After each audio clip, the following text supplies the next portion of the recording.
Bleep, I ball. Bleep, I ball. Bleep, I ball. Bleep, bleep, ball, and I bleep, I ball. Yeah. Bleep, I ball. It's the Go District, y'all. I ball, cause I bleep, bleep, bleep, hey. Bleeding, I ball, defeated the odds, didn't see him at all. JD in the pies, I needed it all. I bleeded a lie, you bleeded a lie, not bleeded a lie. And that's what I go do. Facts, let me show you. Happen to know, dudes draft and they don't do bad and they don't lose. Make you wanna bleep, bleep, bleep. It's the Go District, boys giving you the business and no gimmicks. The best ball drafts got me feeling like it's Christmas. Then it's Christmas all of a sudden, and these riches came from nothing. And I got this all from loving the districts. All right. Gabe just spitting it like a baller, And I got a baller with me today, peeps. Guys, welcome to BALLiN. I got my brother, Kevin Wheeler, one of the top rankers, back-to-back duo top 10 rankers on Fantasy Pros. One of my buddies, one of the OG GOATs, and just he's kind of like my overhyped sleeper friend and my buddy Theo Fantasy. You know, one of these sleeper guys that are underfollowed and under. I'll just really. You're stumbling, rumbling, bumbling, buddy. Bumbling.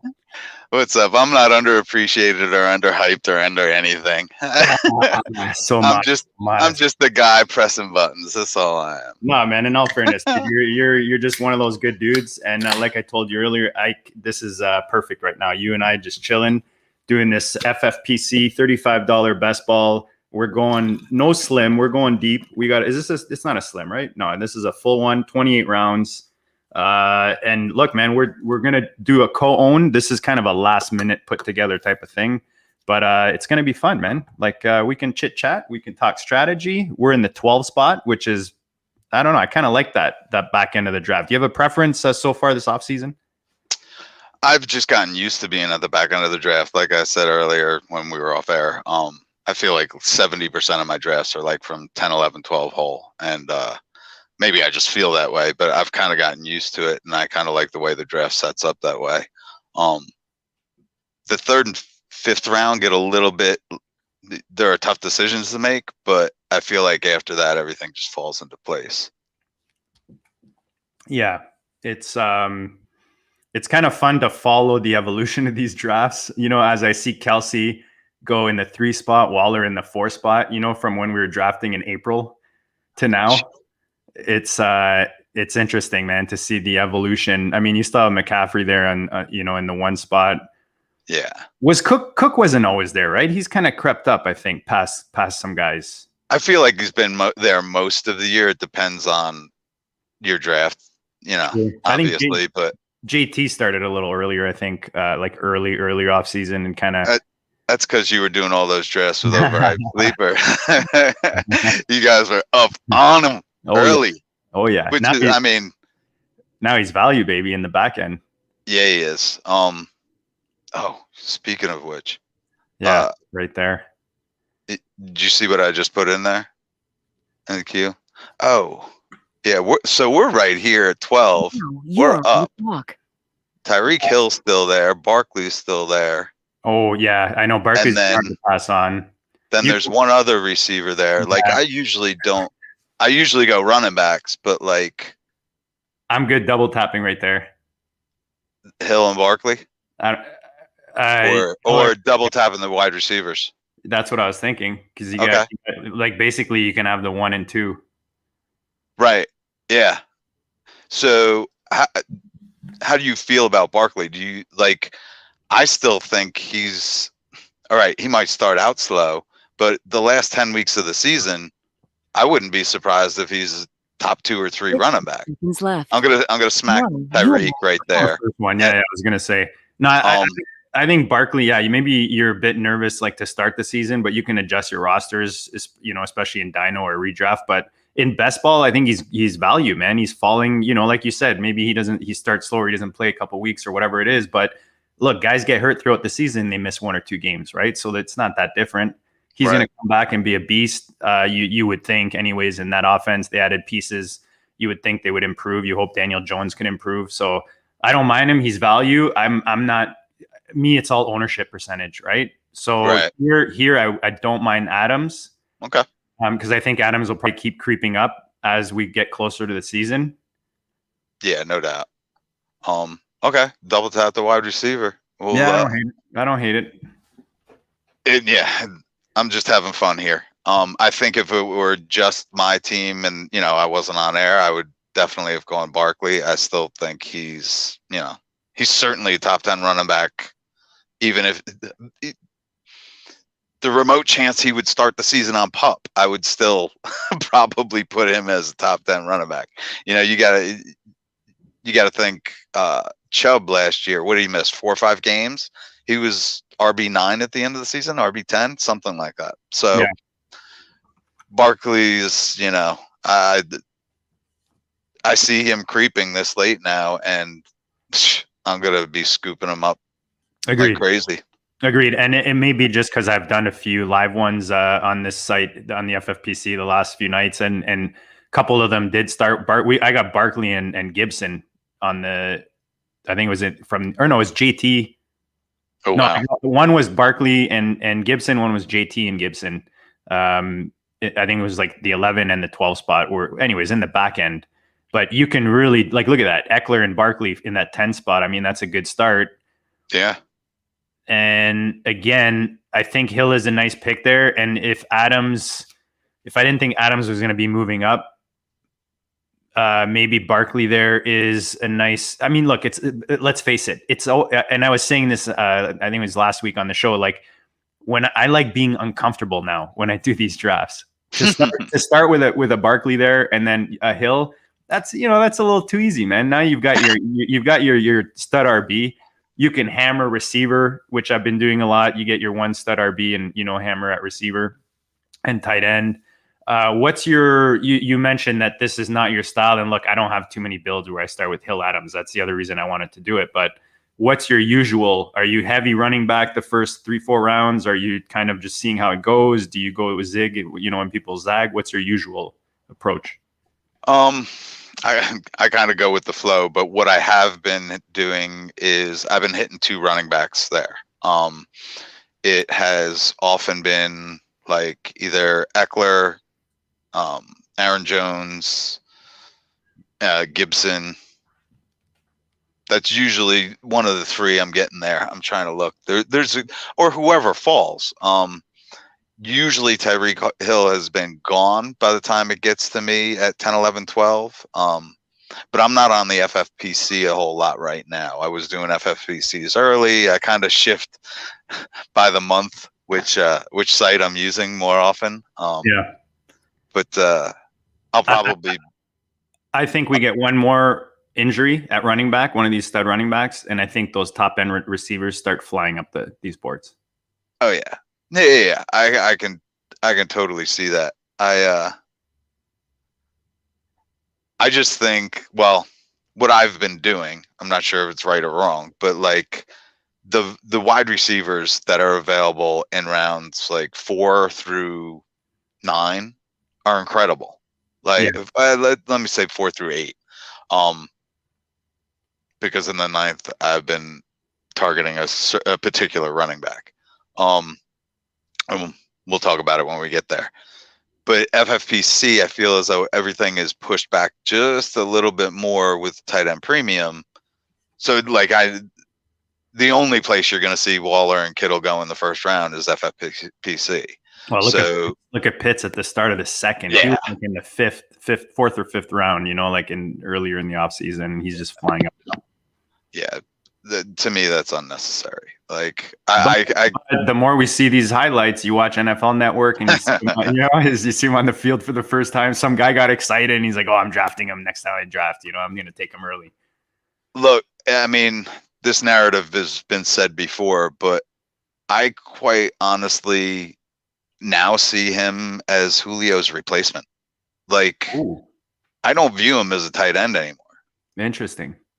Like, even if he doesn't line up outside all the time, he's going to line up outside sometimes. He's got that size. He can dominate on the outside. Like, are you going to change my mind on Pitts? Like today, out of all the things that nobody's been able to change my mind on like, I don't know if I even have. I have a share with Dan. We're in a big money, the money league there that we do in the right. We drafted Pitts at the 102 because we were super thin at tight end. I think, is it 2 tight end that league, or is it tight end premium? It's tight end premium. Yeah, tight end premium. But anyways, we were super. So we grabbed him. Oh, in the money league. I'm not in that money league. Oh, you're not? Okay, sorry. I thought you were in it. But anyways, I think that is 2 tight end though. I did want to get in that. I just felt so overloaded last year. I'm like, nah, I can't. And so was I, and that's the only reason I did it was because Dan was like, "Do you want to split the team or whatever?" And I was like, "We'd love to. We're already splitting like a gajillion teams anyway, so it's another one." And yeah, we have Pitts in there, and it's funny because every time people know that I'm hesitant on investing in them for 2021, so they come at us with a lot of offers, and when we discuss it and stuff, it's kind of hard to let go. You want at least a share. But I'm still not sold. Like what you just said, though, is like enticing to me. That you being specific like that he might take over that role. Like to what percentage you think? Like 80% type of thing. You just I mean, he's a rookie and he's a tight end, and everything historically goes against the rookie tight end. But he's what Barkley is to the running back. He is to the tight end. Yes. And Julio's gone. Like, who sees those targets? You have a premium athlete, you drafted him 4 overall. You're not going to line him up on the line if you have a receiver position wide open. Like, I just think the coaches are going to have to line them outside more. I think that was probably their plan all along. Like, and this is all narrative based. Like, I have nothing to really judge this off of besides watching football for the past 40 years. Like, all right, we'll get back to that because we're coming up here in 2 picks. But yeah, look, I always say, man, you got to tell a story, right? And that's one narrative I have not heard. So we can get back to that. You are up next. So yeah, we've got some nice receiver options there. We've got I like that running back that you put there. I don't mind having him as our. I don't mind grabbing one. Now you are on the clock. Back here. So do you want to go with the back and then take that top guy? Yeah, I know you love Miles Sanders, so yes, you can take him. And yeah, speaking of highlights from camp, the receiver at the top of the list there. Yes. I can't have enough CD. Like, I made moves for him very early in the offseason in FFPC Dino leagues. Yeah, he's just going to be a monster in that offense, man. Yeah, and Cooper's going to start out slow, even if he is fully recovered from, I forget what the injury was. Yeah, so but there have been these little underlying rumors that Cooper may not be ready. Cooper may not be ready. So there's going to be a story about it in camp at some point, and CD's going to shoot up. I mean, he's pretty high already, so maybe he can't shoot up anymore. He might be drafted at his. Yeah, it's I don't see him going up. It's tough when you're looking at the guys ahead of him. Maybe ahead of like a McLaurin. Yeah. F1, but I don't see him going ahead of guys who have done it, like AJ, Justin. He's not going ahead of anybody else. Maybe Keenan. Nah. I thought that Keenan and F1 are the only ones that I could see. But even that, I mean, man, you start seeing even that is Herbert long bombs. Yeah, in practice, he'll be. You got to remember, MT's out of it, right? So there's less option, one less option, anyways. The thing is, Keenan Allen never has any highlight videos. He's kind of that lunch pail, like get the short work, get the heavy work. You don't see him making a highlight reel. So Keenan Allen could end up being a value. And this is something like when you're drafting early in the season, I tend to forget about is who's going to move up and who's going to move down draft boards. Like, agreed. It's something early. Like now we're starting to, it's almost August. We're about to enter fish season. Yeah. Which is when I'm stepping it up. Same. I slowed down last few weeks. I've got a couple, like, you always have 2 or 3 running just so you could stay on top of it. But yeah, it's going to ramp up soon now. I mean, I usually have about a dozen running. Oh yeah. 6 on one site, 4 on one site, 2 on the other site.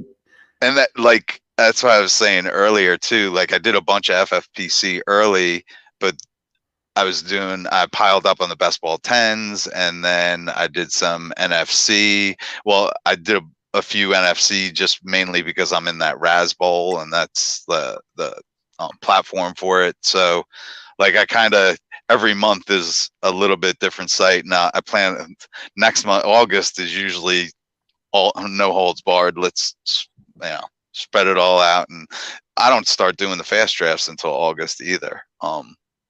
Yeah. The only one of these I do are with you guys if I'm on a stream or whatever. But I've been doing them late. I was saying to Dan, the guys this week, like I've been doing them late at night when I'm doing work in the office or I'm doing other stuff. I'll just throw it on one of my screens, and I'll have like I even like those $5 sit and go slims, because they fill up quick, and like I was telling you, like this draft specifically is like me wanting to FOMO into a draft, because last night at like 1:30 a.m. I couldn't find something going at that time, and I saw this one at 1 o'clock, and I'm like, you know what, I'm gonna sign up for that. Maybe cut my day or take a little chunk of my day, take a break and draft. And then, luckily you agreed to come on. So thanks for joining me today. Wheeler, just, we haven't even mentioned at FF_Wheeler. You can find Kevin out there on Twitter land, just an awesome follow. Very knowledgeable. And like I said, check out his rankings, because he's one of the best out there. I'm above average. I like to lower expectations, straight up honest, like I haven't put out an article or anything in quite a while, like a few months. Just like I'm drafting too much is really what it is. Yeah, but you know what, man, that'll give you the material, right? That's yeah. Like it's one thing to write about it, but it's another thing to do it. Like well, that's that was always my premise coming into the air quote industry, is just like nobody actually talks about or writes about what they are actively doing in drafts. And I say nobody, but there were very few. I just hadn't seen or heard of them. And then I start investigating, like really I could say I did the ESPN, the Yahoo, and the CBS. I listened to their podcasts, and I'm like, there's got to be somebody else out there. And Pyromaniac was the first one that kind of introduced me to this underground fantasy football industry. Like, oh my goodness, like there are so many sources out there. Yeah. I started listening to them and just started, the RotoViz and there's hundreds of them out there, and they all escape my mind right now because I'm on air. What happens, and then you'd be like, oh yeah, that's what I meant to say. Like I got a list of 1,000 that I listen to. No, you can't think of one. No, not one. Why do you think I do the pod with at least two other dudes? Because 4 for 4. 4 for 4 is probably the biggest one that really. Oh my goodness, these guys are so accurate and so good, and they've been around for a while. And it really seems too as though when they add people, it is the right people. Like they add some really sharp people there. So props to 4 for 4. I'll give and you know what, man, you nailed, like that is the most important thing. And I know just watching, like, we're not one of those big shows in any way, but we're just like a little thing that's kind of evolving slowly. But as soon as we brought in guys like Theo, Andrew, even John McGlynn, like just everything they've brought to the table, man, it's just awesome. It's just there. And you look out in the industry, there are so many, the guests we have on, there are guys that come on that I didn't even know about. And I'm like, how did I not even know about this guy? Like, there's so many gems out there with, like you said, good resources. There's also ones that are maybe not so good. So you do have to be careful who you're listening to. And, sometimes we joke in our DMs or whatever, and, not to put anyone down or whatever, but, sometimes it gets hard to listen to some sources or to follow some sources just because of, maybe what's coming out. But look, man, I think for me, I know the GOAT District, like it's always been important to talk about what we're doing. And, it's something that any show you put on, that's what we're basically talking about. Our trades we made, guys we're picking up on waivers. You used to do the waiver show segment for us. And, again, we're all in our own FFPC or whatever waivers that we're doing on Tuesday nights and Wednesday nights. That's where you're getting your info, right? That's what you're doing. You're looking at through those waiver wire lists and those free agent lists. But it's walking the walk. You want guys that are walking the walk. Yeah, exactly. That when I started listening to podcasts like 10 years ago, I thought that was drastically missing. Now it seems as though tons of people are like, that is kind of the theme. What would even annoy me is like they would do mock drafts, and like that mock drafting isn't drafting. It's not like the only reason a mock draft is to prepare yourself for the site you're going to draft on. Like if you're in a home league and you're on RT Sports and you haven't done anything there, do a couple mock drafts there. Look at their listed ADP or their listed draft room and notice how far off it is from rankings or projections or, ADP from another site. And pull ADP from another site. The most accurate ADP is on the draft app, or Underdog. Sorry, Underdog Fantasy has probably the most overall accurate ADP because they update constantly. Pause on that. I love the guy at the top of the queue. You are on the clock. Oh shit! It's gone now. There you go. Oh, actually, I like the third guy on the list there. I'll put him in our queue. I like that. I've been getting him a bit more, just because I didn't have a lot of shares. Do you see that or no? I'm refreshing. Hold on one sec. And then, yeah, I was actually. I think I tried to put him in at the exact same time you did. Okay, so why don't we put him in our first pick when it gets closer to the end of the time, and then we can. I like those. I love those two quarterbacks. The second guy I have quite a bit of. I'm investing a lot this year, and I've been sprinkling the top guy a lot more recently. 15 seconds left. Yeah, I usually go late QB. Okay, so grab this guy, the running back. Now you are on the clock. And for those listening, I'm going to go through. I know we haven't really gone through the teams and all that kind of stuff. I'll go through the rosters, but right now we got our second pick basically starting the 6th round. Looking at the guys you've got there, that receiver is one of my favorites. The guy you have on there. The third guy, the running back, I want to talk about him after. I've backed off on him. I don't know why. I just feel, I don't know if it's because I've been burned like the last 2 seasons or what it is, but yeah, I've been drafting him kind of at the end of the 6th. I just put him there because he was kind of there. We could have stacked him with the first guy, right, on these 2 picks. Right. I kind of like that receiver. Left. Either the receiver, or we can go with the tight end to go with our running back. Hold on. I'll take the receiver. We had 2 seconds left. And my bad. Don't even worry about it. But him as our 4. So just to for anyone listening, our team right now in the 12th spot, we've got Tyreek Hill and Devontae Adams in the first turn. We grabbed Miles Sanders and CeeDee Lamb, and then we just picked up Javonte Williams and T. Higgins. So Higgins as your 4th receiver in this format where you're starting 2, but up to 4. The way I build my rosters, that's exactly what I'm doing. I'm hitting running back, every few rounds on the way down to grab values, but my strength is really in receivers. I just find strong receivers on the FFPC and strong tight ends. Whether you get the tight end late and they hit, or you sprinkle early and a bit late, or whatever your strategy is on tight end, I feel like those 2 positions, receiver and tight end, if you're strong, and you don't really fuck up the rest of your roster, it gives you a pretty good start. The bottom line is whatever you draft less of in the beginning, you have to draft more of at the end, like 100%, or in the middle. That's exactly why, Wheeler. That's exactly why I'm saying I like going receiver early, because I find later in the draft, I way rather hit on those running backs and those other positions than the receivers. Because if you look back to previous years, I've done this with my drafts. those late rounds, looking at the receivers you draft there, it's rare that one of those guys is going to make a difference on your roster, especially if you're strong at the position earlier in the draft.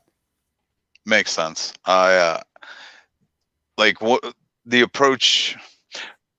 One of the things I started to do years ago, and there was actually, I've heard a couple of people this year talk about it, but they didn't mention me or anything. But reverse engineering your draft, or drafting backwards, is what they're calling it now. Yeah, I remember you actually talking about that on our show a few years ago. Yeah. Yeah, so I called it backward mapping, because that's what teachers do. They plan out their school year from June and they backward map so they can fit everything in. You wrote an article or something about that, didn't you? Yeah. Yeah. So that's really how. Basically, all I do is I'll take ADP and accurate ADP, and within the past week or two, depending on what time of year it is, how many drafts. You definitely don't want to take ADP from, February or March. So you take a recent ADP and one that's accurate, like Fantasy Mojo has accurate ADP for FFPC. And then you just plan out your draft from the back to the front. Your roster construction. Like if it's a 20-round draft, you want, 8 or 9 receivers or 7 or 8 receivers, depending on the positions. So you kind of backward map from there, and depending on the site you're on, you can tell, in Best Ball 10s, I see tons of receivers that I like in the 20th and 19th round. So, and I know I'm going to draft defense in the 18th and 17th. So, I can pile up on running backs early, or I want to have all my running backs by the 12th round or whatever. Just so I can backward map from there. And then there's like guys that slide, like I probably shouldn't mention guys that are going to be available in the 15th round, but like Gio Bernard or White, that could round out my running back core, and just take it from the back to the front and know who's available at the end, and that's where you fill in the positions in the beginning.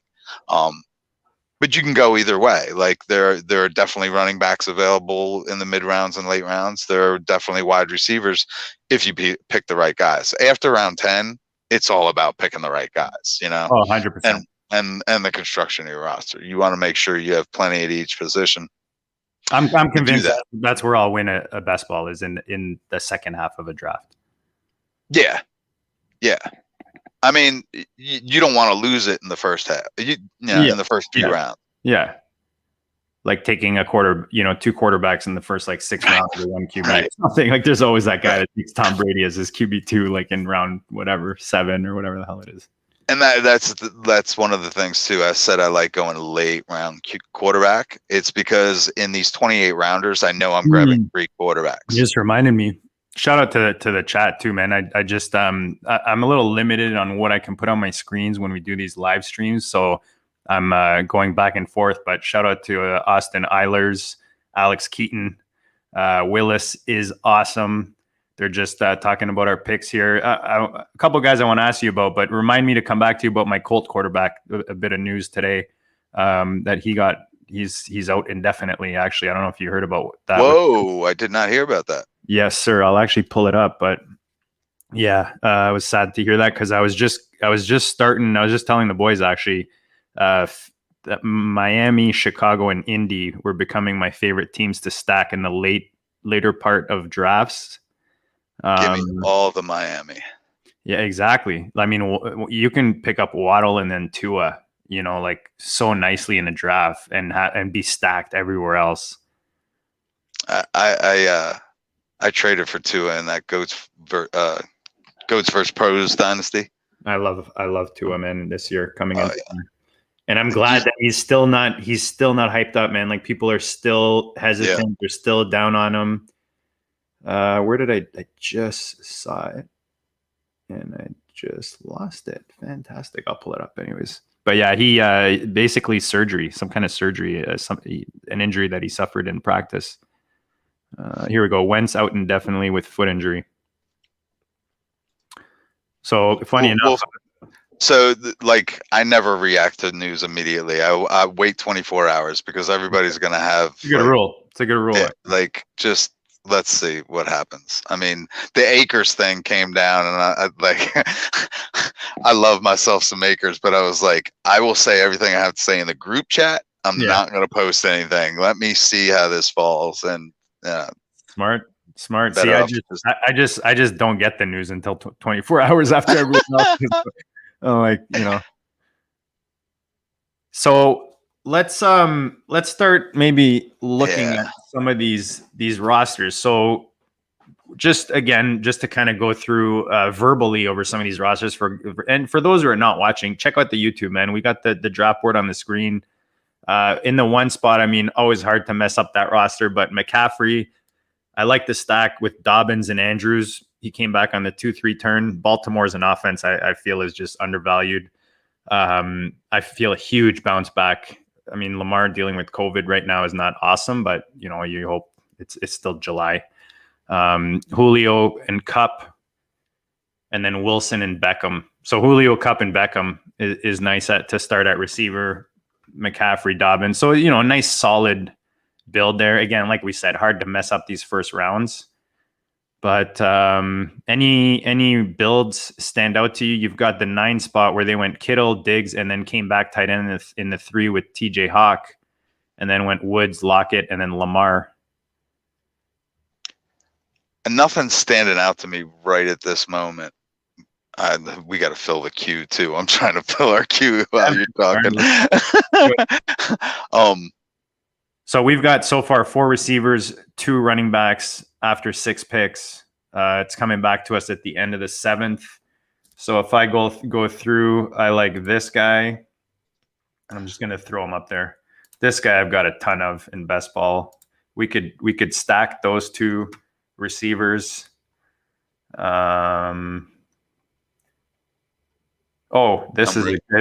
This is a good tight end to stack with one of our earlier picks. Yeah, I was thinking about that too. I wouldn't go any farther down just because we have so many options there. Yeah. So what do you like out of, I mean, we might not have an option. There might be 2 guys left. Well, hopefully there's 2. There's 3 picks before us, and we got 4 guys in the queue. I'm gonna add one more. I know you. I just added one more. I think I know who it's gonna be. I don't see it. I know you don't generally like doing that, but I don't see it. Hold on. It's a running. Oh yeah. See, I wouldn't mind doing it if it was in our second running back. I gotcha. I don't like doing it with a starter. You are up next. And I'm just looking. Or no, I'll re-explain that after. Yeah. I don't like the second guy to be my third guy. You know what I mean? Like if he was someone we're getting way later, then I'm fine grabbing him. I see what you're saying. But if we double tap those 2 receivers, we have a nice stack on that offense. Oh. But I don't know if you want to go that heavy. I mean, I just added one more running back. That. I mean, we could go the tight end and the running back and add it to the receiver. You saw the running back I just added? Yeah. It'll be a little off chalk, grabbing those 2. It's like I do like both of those receivers. Dude, I have a ton of share of both of those guys. Like, yeah, me too. Like every draft has one of the 2. And even that second running back, I've been drafting so much of him lately. And I feel like it's early for him. All right, so let's stack the Packers. Yeah. All right, let's do it. We'll go Tanyan. Now you are on the clock. And we go AJ Dillon. I like it, man. Yeah. If Rodgers is really back, we're with him, except we don't have him. Well, I've always drafted like he's gonna play, man. I took him in the second round in the fishbowl with Lamar, and the only thing I'm mad at is that I didn't invest more into Adams in the offseason. However, the reason, it's not that I didn't try. I found that people were not giving a discount with Adams. Not as much, for sure. Like, yeah. Whereas he was in the early second, but even then, there are so many other. That tier is all about the same. Any one of them could be exactly the right. wide receiver one. Yes. And that's why pretty much you see almost all running backs in the first even 2 rounds, is because that tier of wide receivers is 8 or 9 deep. Then they could all be wide receiver 1 overall. Sorry, Wheeler, go ahead. Sorry, brother. That's all right. No, I'm just kind of looking and thinking. I keep forgetting to come back and check out the chat. So we got a question here from MP60DC4L. Man, can that be any more complicated on a Friday afternoon? Happy Friday to everyone, by the way. Thank God it's Friday, man. That's all I got to say. Hello, all. Do you prefer having I'm guessing that's David Johnson and Fuller? Or no, Deontay Johnson. Oh, yeah, this guy's actually, we answered this question actually on the show this week. Deontay Johnson and Fuller, or Claypool and Chenault? You answered it already, right? Yeah, we all went with the Claypool Chenault. So yeah, I'm a Chenault truther, lover. But I do like Fuller too. And Deontay Johnson. I think it depends. I think it depends on your roster. Depends on your roster, because Fuller, for me, obviously being out for, what is he, 4 games? Is it redraft, best ball, dynasty? If I remember correctly, this was dynasty, because it was I think it was his flex spots. I'm pretty sure that's what it was. Give me Chenault and Claypool and dynasty. Yeah. It's just because Fuller, you never know. Give me Fuller and redraft, best ball.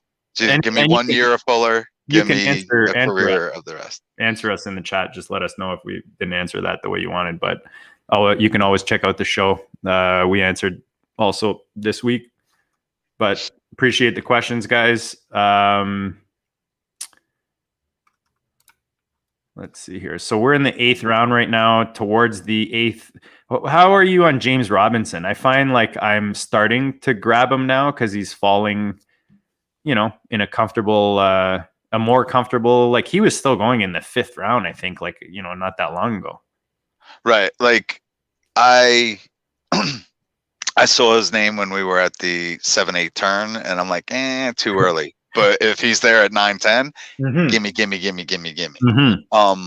For sure. I think at best he's a 2-down back.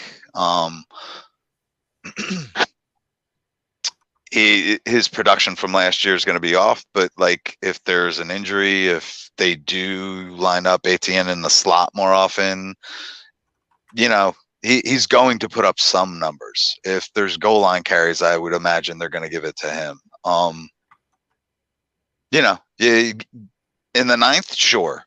In the 8th, in the 7th, nah.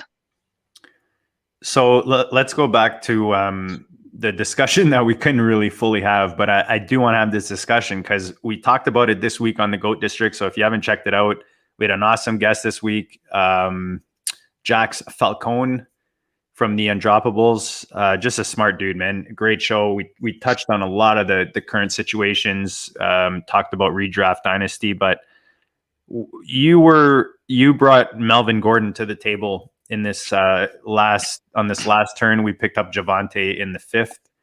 So what I was trying to say is I don't mind doing that if I can get the guys, like if I can get the second guy a lot later.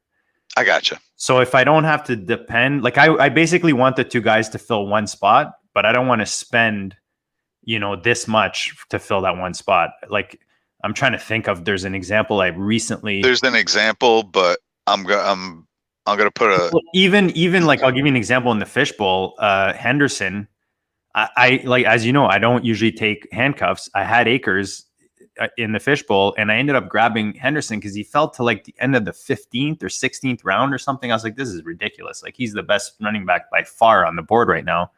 So I picked him up, and sure enough, maybe I jinxed it. I don't know by grabbing him there. But yeah. So I don't know. What are your thoughts on it? Where we would have grabbed him there? You liked it? Maybe tell me why.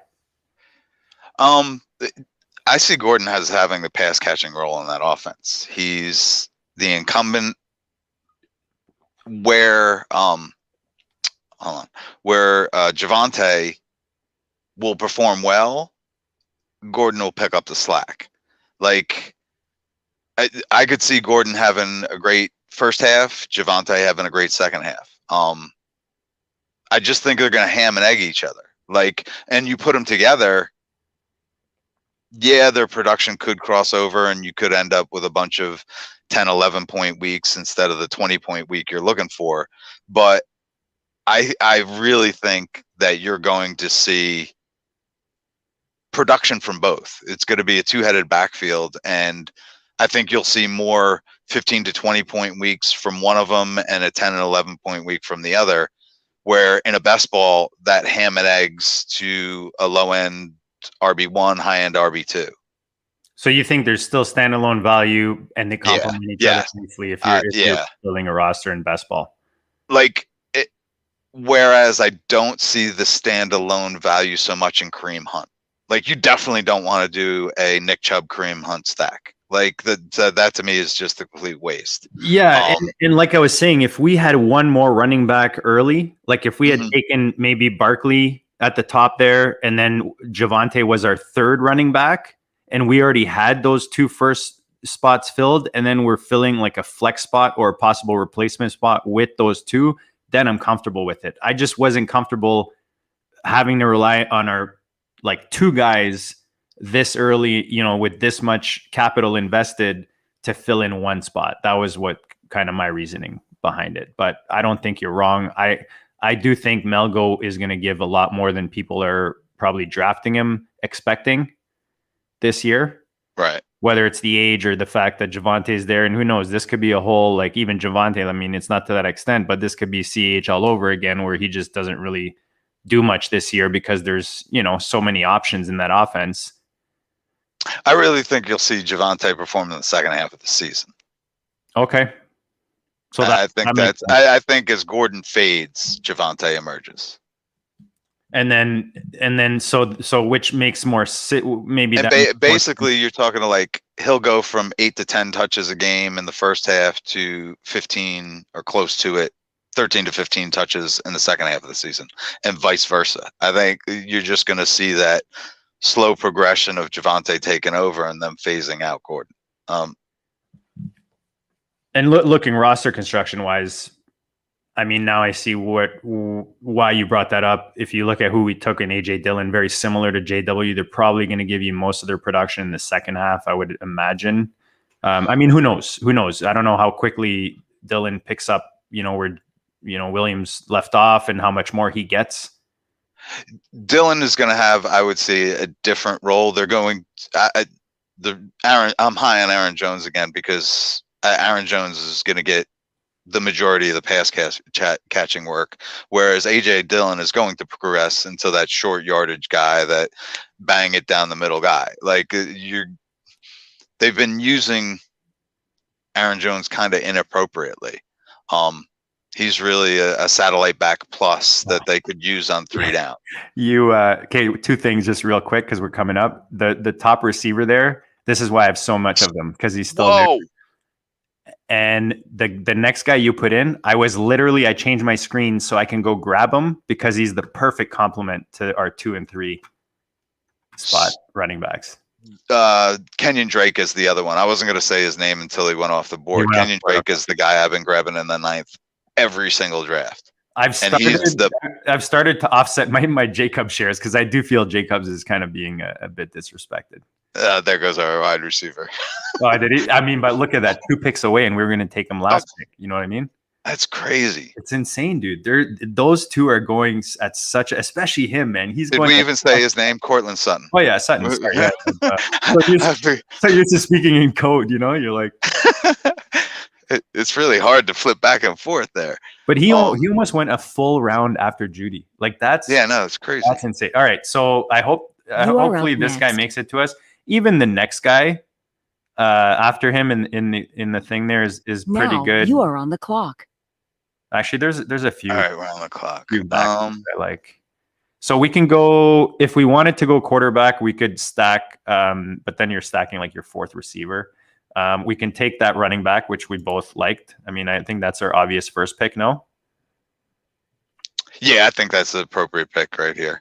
Just trying to see the bye weeks. Yeah, bye weeks fits perfect. And then what would be your second choice here?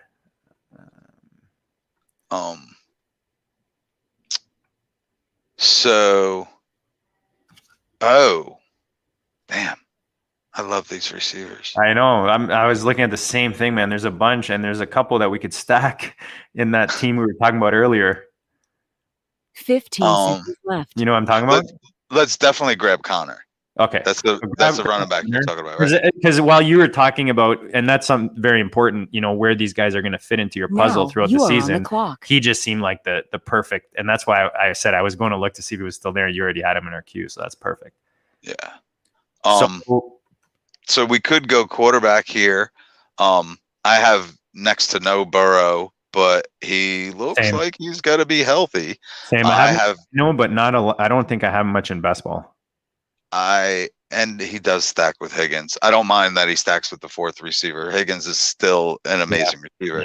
Yeah. I have been partial to drafting Trevor Lawrence. I just think he's going to be phenomenal, even in that Jacksonville offense.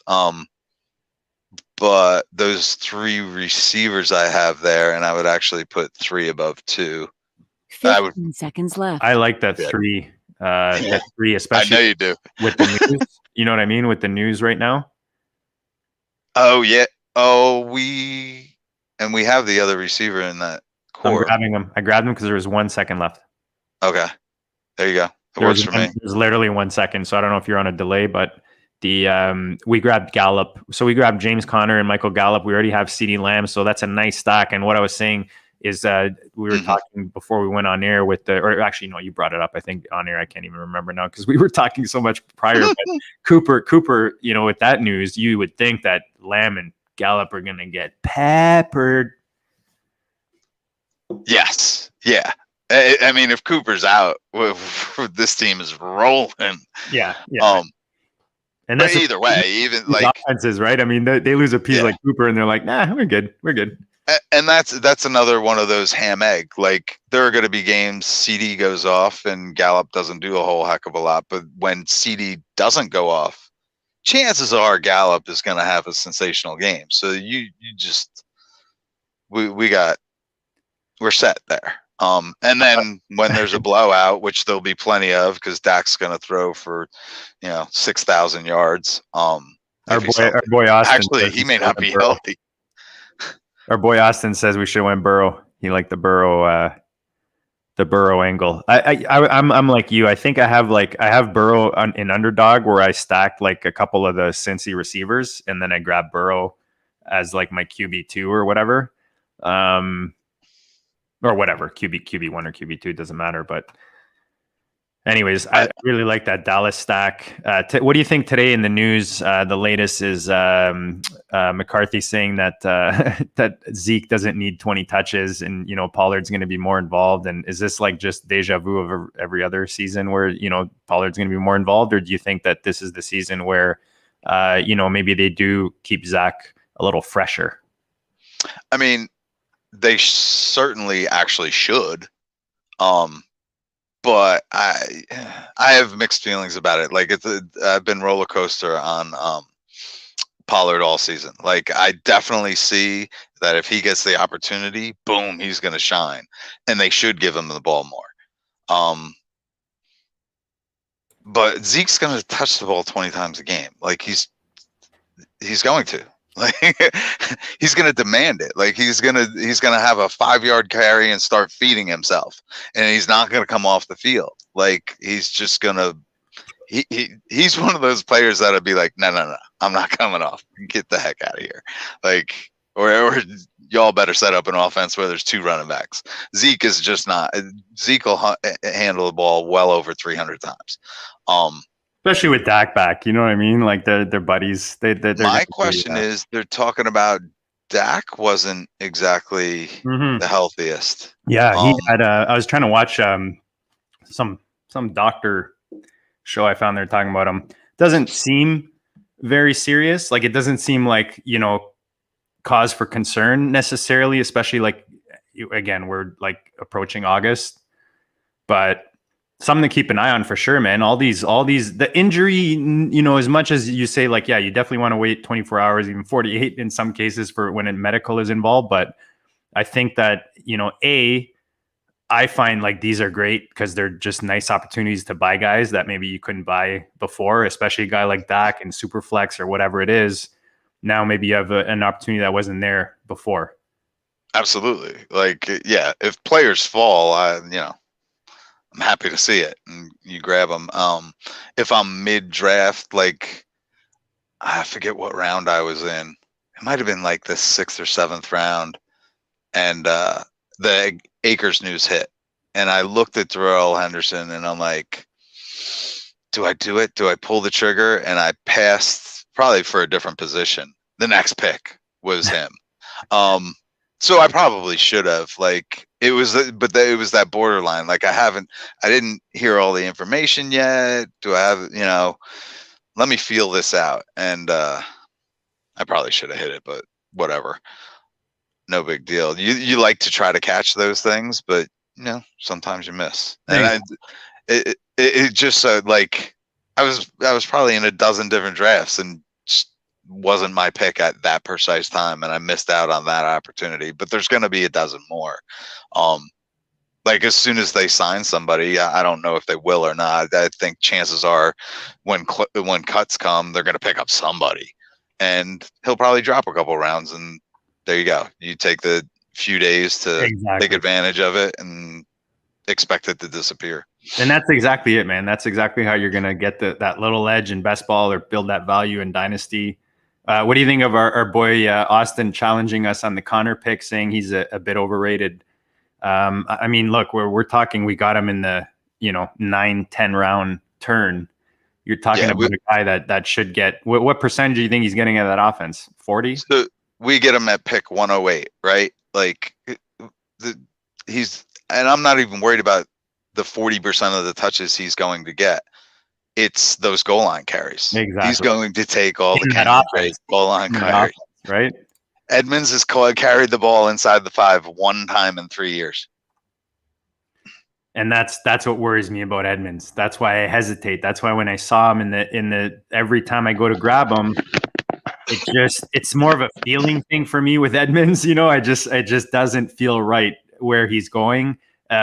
Looking at opportunity costs, you know, whether you're going for like a stud quarterback in Lamar or Kyler, or you want, you know, that next level Noah Fant type of Logan Thomas, maybe tight end, or you're just collecting those receivers, you know, those young receivers, Ayuk, Claypool, whoever's in that range, T. Higgins, you know, we got him a bit before that, but it just, the opportunity cost is always what's important to me when you're making these decisions. So I have a lot of Edmonds because I got him cheap in Dynasty in the last 2-3 years, and, you know, have stashed him and hasn't really had a reason to necessarily move him. He had a couple flashes, but then he got hurt right away. So it's like it kind of killed the whole trading opportunity. We've got our buddy, Kyle. What's up, Kyle, man? My buddy Kyle up here north of the border, but he's saying Team Connor as well over Edmonds.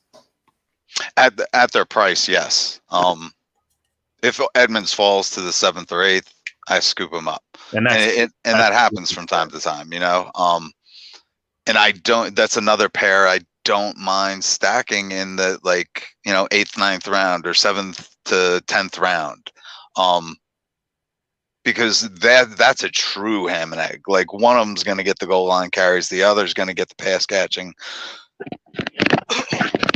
and they'll both get touches in between. But they're going to be both game script dependent, right? But they take opposite game scripts. If they're losing or it's a shootout, expect Edmonds. If it's a low scoring or close game, like, what I'm trying to say is they're probably going to ball out in opposite games. So if they each have 7 or 8 games where they score over 12 to 15 fantasy points, they're probably going to end up in your roster, and they shouldn't do it necessarily on the same week. Yeah, and just to finish on that, just thinking back about our earlier conversation with these running backs, another situation where I don't mind grabbing 2 of these guys, and you know, this offense is perfect with Edmonds and Connor, is if you did wait for your starting running back, and you're not necessarily going to get a starting running back caliber, depending on how late you wait for that first guy or that second guy, I don't mind grabbing those two guys to fill that spot if you build your roster correctly. I just find the way I've been building my rosters, I have been going, wide receiver heavier in the early rounds, and not necessarily, maybe I'm grabbing 2 or 3 running backs, in those first 6-7 rounds, but that's the extent of it. But that's the other situation. Anyways, we're coming up on the board here. You still have your quarterback there. Is there anything to stack him with? I'd love to stack him with something if we're going to take him here, but I don't see anything. Kind of ugly there. There is the one. Yeah. And I do have a bunch of them because I have been getting him like 12th, 13th. I do like. I have so much of him, like I have no need to reach or grab him. At this point, it's kind of. Yeah, this is, again, so we can go like the tight end there to keep our stack going in that offense. Not the one that's there. Let me throw him in. This guy that I just threw in at the end there. Or I do like the tight end you threw that's at the top. 15. Oh, yeah. I have very little of that tight end that you threw in there, but I kind of. You like the other one better? I don't. Oh shit! You got to pick something. Now you are on the clock. I picked Everett. Okay. Is that what you wanted? Fair enough. I think he's gonna. I like him. I think he's gonna. I keep missing him. Dan and I were talking about that this week. How we keep missing him just because wherever he seems to go before I want to grab him, and this is a good spot to get him. So let's see what's. So if we're not going to go quarterback here, if we're going to go quarterback here, that would be my preference. But if we're not going to go quarterback here, if you want to take that quarterback, man, you take it, because I just listen. There is a receiver we can stock a later quarterback with that I have in the number 2 spot there. That's and I mentioned that earlier in the show if anyone's listening. So dude, go ahead, because I've been doing that especially in underdogs. I've been slamming that stack. So when I saw Dan like a month or 2 ago do Football Guys, I think it was, and he stacked Chicago and Buffalo. And ever since then, I was like, that Chicago stack is that's pretty interesting. Like, dude, it's so kind of under the radar. It's so cheap. Yeah. Yeah.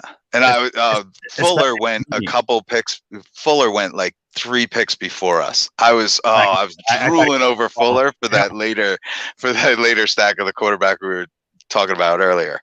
I went to check the chat and he was there. And then when I came back, I was like, he's gone. Yeah. Our buddy Alex pointing out that team 11 with the 3. See, this is what I'm talking about. 3 quarterbacks from round 7 to 9, Brady, Stafford, and Ryan in a 1 QB. I just don't get it. Yeah, I don't get that either. Now, those 3 quarterbacks, if it was rounds 9, 10, 11. Or Superflex? Not even Superflex. Like, no. I mean, you got 3 stationary quarterbacks, all drafted early, and that they're kind of Brady was what, QB whatever last year, so maybe not at their ceiling, but if you're looking at an upside, I mean, look at the guys ahead of them; they're basically going where they should. It's not like they're going out of value, right? I would definitely.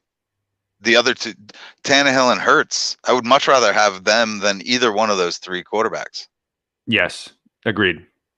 Maybe Stafford's going to have a year. I was gonna ask you. Stafford is the one that I find does fall out of value in drafts, and I like grabbing Woods or Cup, especially Cup because he goes a bit after Woods, and grabbing Stafford as first QB. He's going round 8 here. That's pretty good.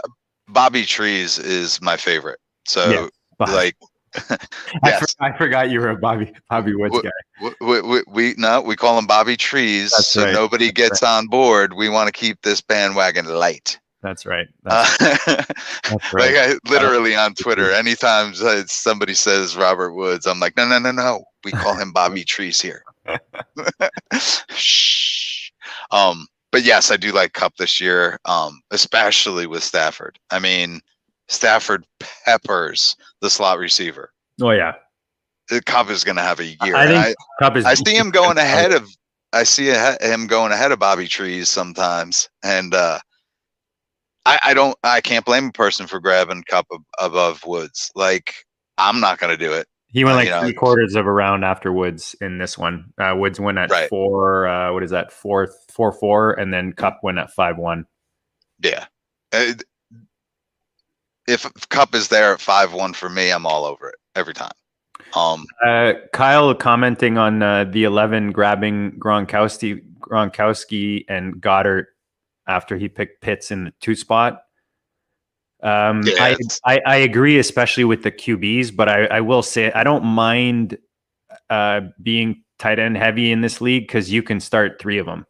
Like 3 of them can start if you get the right ones, and but again, that's I don't know. It's kind of it's not necessary because the position is so deep. Right, and look, Gronkowski isn't somebody that benefits from the premium. He scores tight end. He scores touchdowns. He's touchdown dependent. Like, and that's why volume, right? Yeah, give me volume. And I know we picked Robert Tonyan, who's very touchdown dependent. Totally. But he's with the greatest freaking quarterback. Okay, but I do. There is a difference, though. There is a difference. Yeah. Tonyan just popped last year, and he's got a lot of room to grow, especially with Rodgers coming back.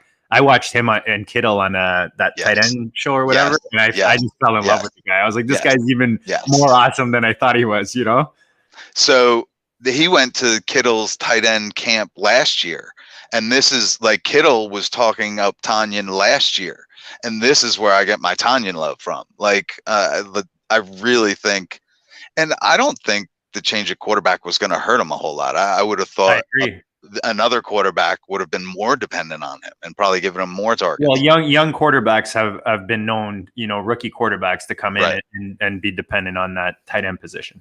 And Rodgers has never targeted the tight end highly. So, but he falls in love with his targets. So his end zone targets aren't going to decline.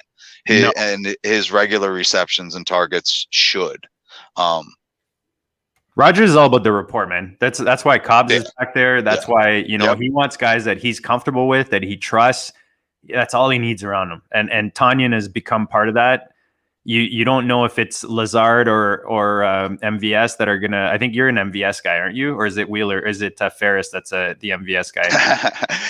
We probably both are. Is it like you don't understand? Like you mistake me for Ferris a lot. I do that all the time. But you're right. I don't even know. I swear, if you look at we're in like 5 dynasty leagues together, me and Ferris.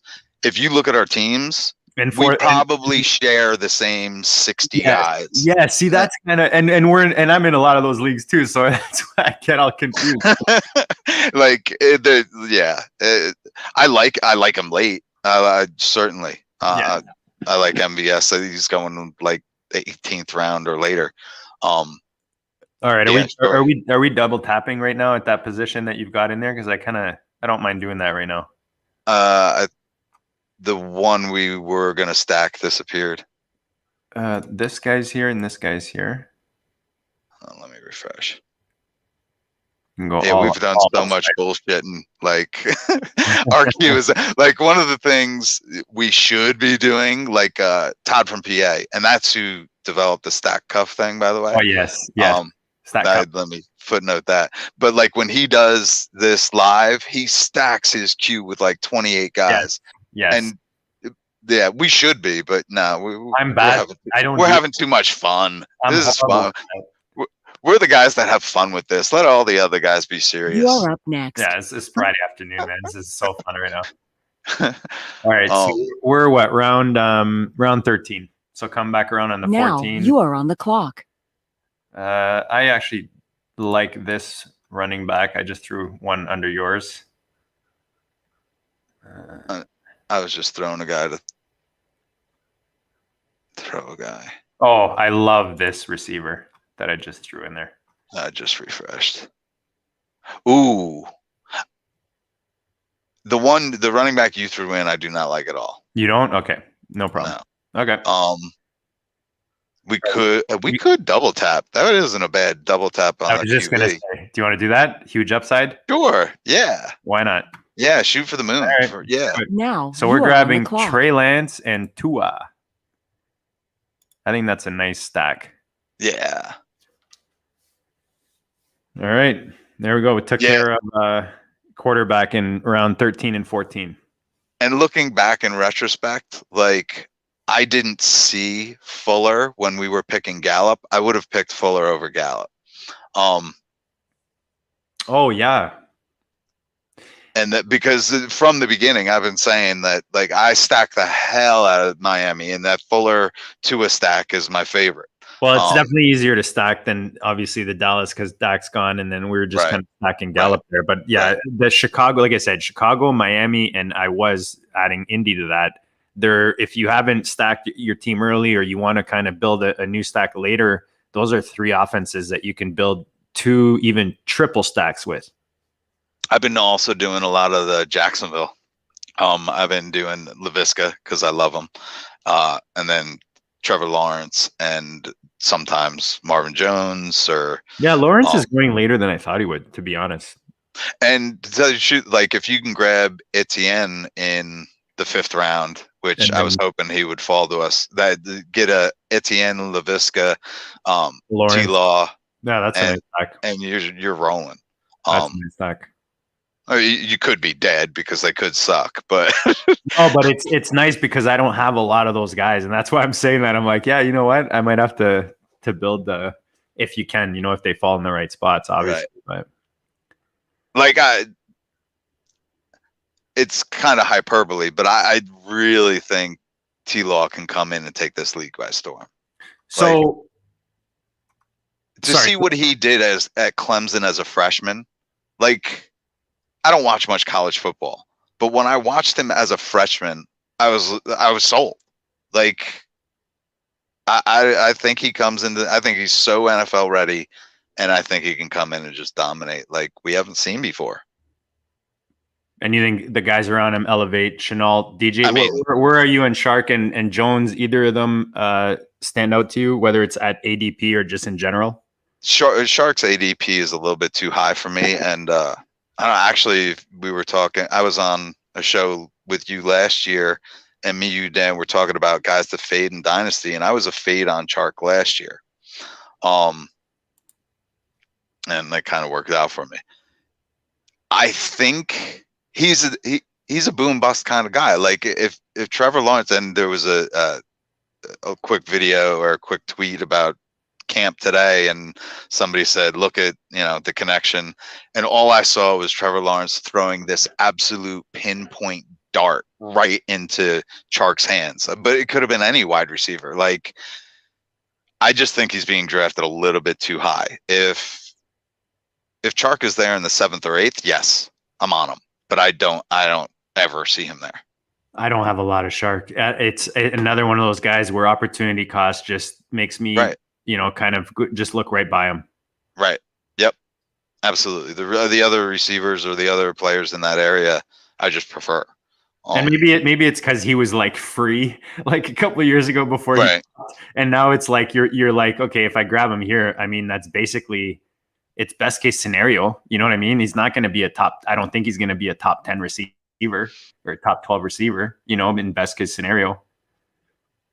Yeah, no, I don't see it. Week to week, there could be 3 or 4 weeks. I just mean like overall. I just mean overall, definitely not. I mean, I don't think there's much more room for him to go up. That's what I'm saying. Right. Like ADP. Yeah, ADP wise.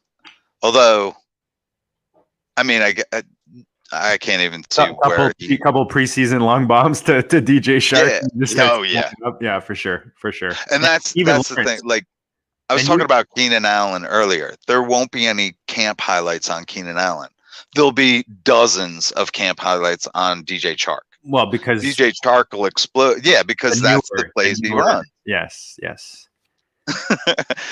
Like, but you're onto something even with Lawrence, man, because as soon as we start, like yesterday, he walked onto the field or whatever. But you're right, dude. Lawrence, I think at his price right now, the more people get exposure to him on the screen and get their eyeballs on him, you're gonna start seeing him creep up, I think. Yeah, there'll be plenty of hype out of that camp, and people will start scooping them up. But I got plenty. I got more than enough Trevor Lawrence and Tua. Both of those I've been smashing. Austin's pointing out Team 7 here, saying he likes what he's doing. He picked up Derrick Henry and then Antonio Gibson, followed up with A.J. Brown, Josh Allen, Godwin. Yeah, this is a pretty sexy team. Yeah, that is a sexy Higby team. and Jonnu. Jonnu's a nice value, I think, at tight end. So as your tight end too, it's nice. He's the guy that picked up Drake ahead of where we started discussing him. And this is about where if you want to go early at kicker, shout out to Dan, the overhyped sleeper, who kind of got everyone in the GOAT leagues to start grabbing kickers in the 14th round if you want it to be the first. And that's there it is. For that 13th round, Tucker went, and then Butker just went. But and then he's got those 3 pretty nice receivers with upside here in Hardman, Elijah Moore, and Henry Ruggs. Yeah, I definitely like Team 7. I mean, Henry at 7 is value. Gibson, Agreed. Gibson in the middle of the second. Gibson, yes, all day, please. There. So I've been grabbing a ton of Gibson, so I guess I can say this on a stream. This year's Gibson is what Christian McCaffrey was 3 years ago. 100%. Everybody was grabbing McCaffrey in the second round. I'm trying, maybe it was 2 or 3 years ago. 2018, the year before he exploded. Yeah, he was going in the second round. Oh yeah, that's if Gibson doesn't do that this year, he will do it next year. Like, Gibson's going to be a top 3 pick either next season or the season after. Agreed.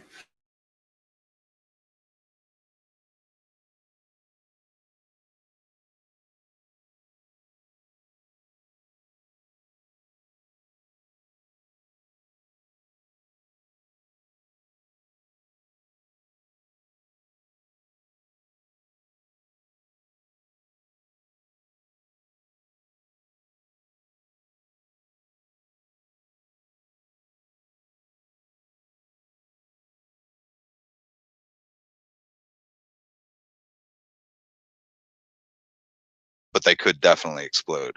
Love Tannehill. He should have a fantastic year now that Julio's there. And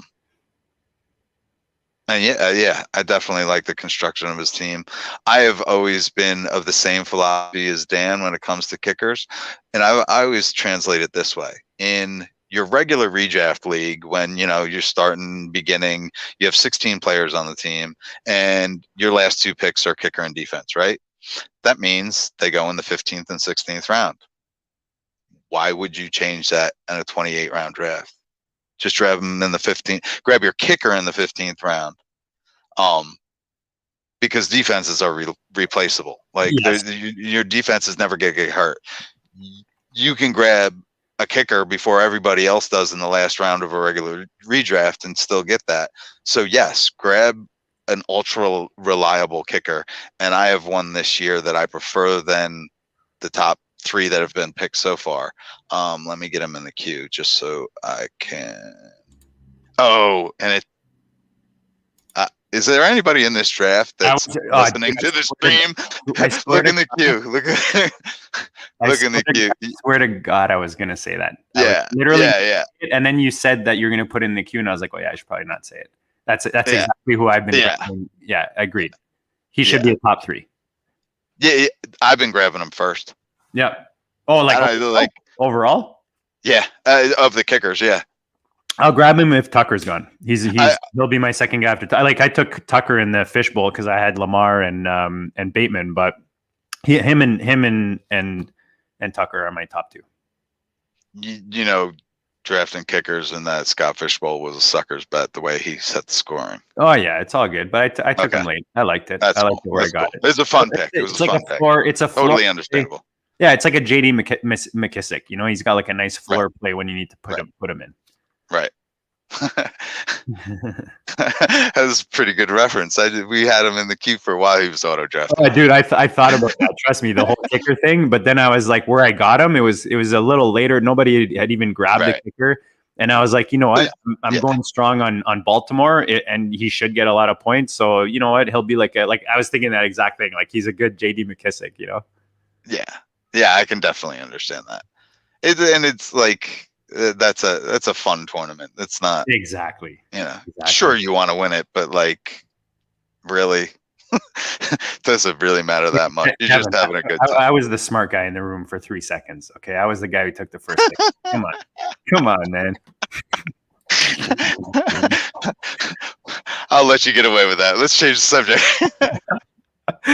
No, I was talking about 4 for 4 earlier and them hiring the new people. So from all of my kicker reference, I go to Jen Eakins from 4 for 4. She knows kickers backwards, forwards, up and down. Like, yeah, so we show. I butchered her last name like every single time I said it, but she's awesome. She was on our show and she's awesome. And go check her out on Twitter and on 4 for 4. She's awesome. I probably butchered her name too. I kept saying it wrong. She would tell me, and then I'd be reading it on the screen, and I would say, we're on the clock, buddy. Oh shoot! All right, let's go. Now you are on the clock. So we gonna get our kicker? Oh yeah, for sure. And then which one of those do you want? You are on the clock.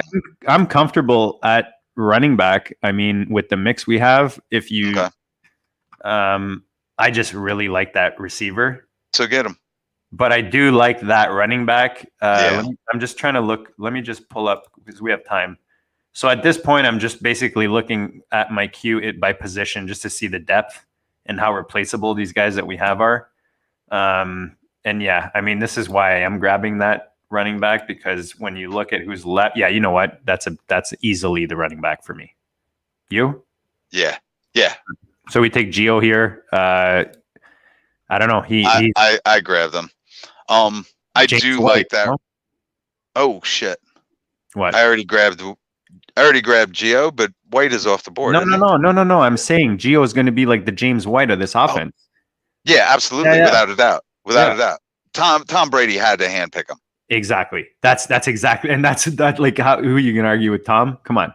Yeah, he's the GM, and that was probably in his contract. Like I get to make all roster decisions. And look at everyone he's brought in has AB, Gronk, like they've all been significant. Right.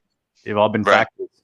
Yeah, and that's like, I'm sure they fought him tooth and nail on AB. But he's like, no, 100%. He's hired.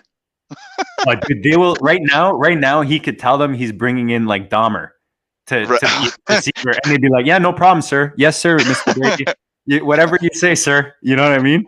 Like, please don't. We don't really want to do it. But don't make us do it. You know what I mean? Like wherever he goes now at this point, like the fact that this just took him to that like God status for me. Like the fact that he went to another team, he handpicked his pieces. He ran the whole show, and then he's like, just closes the deal like a baller, bro. You know what I mean? For year one, not even like, oh, I needed a year to kind of get acquainted, you know? No. We're winning this shit year one. Usually people like him annoy the heck out of me. Same.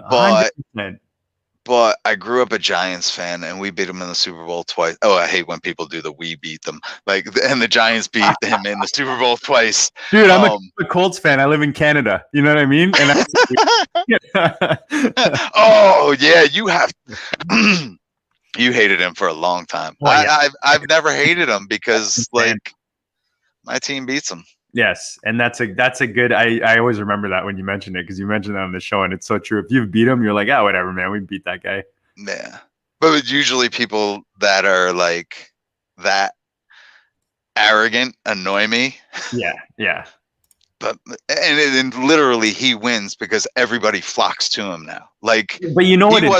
He wasn't the reason they won those first 3 Super Bowls. Nope. No, but everything after that, yeah, maybe. Okay. It's because he lives up to the hype every single time. That's the thing. Yeah. It's because he's hyped up and then he backs. It's like Mike Tyson. You know, like Mike Tyson was super hyped back in the day. People would go bananas for his shows, and he knocked the guy out in like 30 seconds. You know, and if you can back it up, I gotta give you credit where credit's due. Like That's exactly why I like him now. I'm like, how can you not like Brady? You know, I'm not gonna go that far. I don't like him. I can tolerate him. So he doesn't bother me. Austin brings up a good point because this is another running back I've been taking super late. Darrington Evans. I don't like him. No, I don't like. Even if Henry goes down, he's not going to pick up the full role. Yeah, I don't think to that extent, but I think kind of where he's not even gone yet, is he?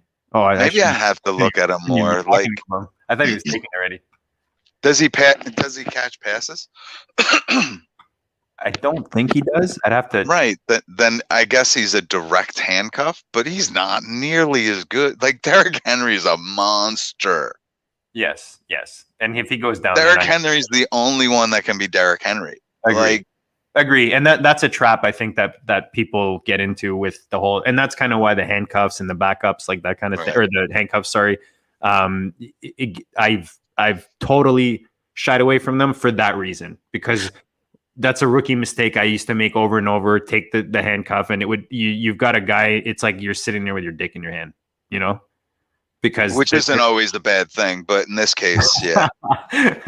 But you know what I mean? Like you're sitting there and you're like, I took this guy and he's not even starting right now, you know, or he's not even like the main guy or whatever it is. So like now we're in the 17th round, or about to be in the 17th round, 18th round. Yes, if you take Darrington Evans, I could see it. But I've seen him going in those football guy drafts in the 12th, 13th round, and it's just like, no, that's like, I get it's a different format and there's different philosophies. I just don't see it. I can't believe that receiver we have in the top of the queue is still there. Well, like, he's going to go 3 picks before us, so let's not. That's so frustrating. I mean, and there's a guy that's grabbing all of the guys we have in the queue. Mm-hmm. Yes. Actually, I'll throw this guy in there too. And his roster construction sucks. So the guy I just threw in is a nice stack with someone we took earlier. And he's a perfect best ball piece. I'm going to throw this in the queue just for Dan. Mr. Flo. I threw a tight end in there just for you. Oh, nice. Yes, he's my favorite tight end 3.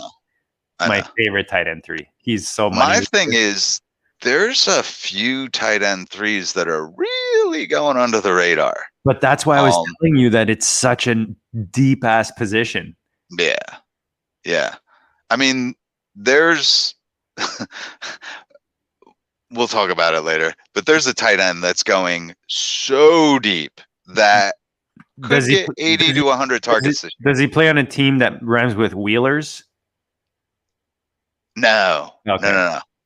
Oh, I mean, he's going late too. Yeah, I mean, I can't believe how late he's going. Like, I wanted to look up what he finished point per game last year at the position, because he was like free money. Yeah, I have him in a couple of dynasty leagues. Can't sell him. Sell him. I know. Actually, he's gone. We're talking about Ebron, by the way. Right. Yeah, like he went in the 13th round, but I mean, dude, like he's going around guys that have a lot of questions. And yeah, they drafted a tight end, but dude, that tight end's not going to be like blossoming in not this year. One. No, man, look at all the receivers they have there. Like they don't have to rush them. There's no need. They have Ebron there. Ebron's money, man. He's free money right now at where he's going, in my opinion. Yeah, I totally agree with that. So we're coming back to, let's get a little ahead of this pick, so we're not scrambling. But wow, if that receiver comes back to us, dude. Yeah, that's without question. I would hesitate on that tight end. I actually just put a kicker in there. I just saw that. I don't mind it. Wait, kickers are starting to go. I like grabbing three kickers. Just because you were talking about the kicker position versus the defense position, and I agree, man. Like the defense position, just take like 3 of them late, or your last whatever. But kicker, I don't mind taking a bit earlier. Yeah, and I'm not totally. There are a couple of defenses that I don't mind grabbing right around here. Actually, the next 4 in ADP. Like the way I see a Wheeler is when you're looking at taking a kicker or defense versus any other position is the guys you're taking at the other position. You can take guys of similar value or similar production after you take your kickers and your defenses in a lot of the cases. Right. So like our last pick, Gio in the 16th. Oh, I like that. I like that. Damn, this thing's 28 long, eh? You are Yeah. up. Yeah, you definitely should have done a slim. Yeah, we should have done a slim. But that's all right. It'll give us time to talk about the actual teams instead of just bullshitting this whole time. Shout out to the chat though. The chat's keeping it going. I love it. I'm gonna keep. Yeah, I need to look at the chat a little bit more. I've been ignoring it. Like usually, I'm the guy in the chat that's blowing it up. Yeah. I saw you. I was in the chat last. I'm in all of them. There was when actually go check this one out, guys. Andrew had the ship chasing guys. We're up on this week. All right, let's go pick. I gotta change. Oh, we got our first pick. We need to decide on what our second pick is. That's yeah. I don't mind stacking him with either one of those receivers we have there, unless you want to do the kicker thing. And 15 seconds left. We could even just play those two kickers and then not have to worry about a third one. Now you are on the clock. Or we could take another one of those. How many receivers? Let me just. I need to look at the big draft board again. So we have 2, 4, 6 receivers, 7 receivers so far after 17 rounds.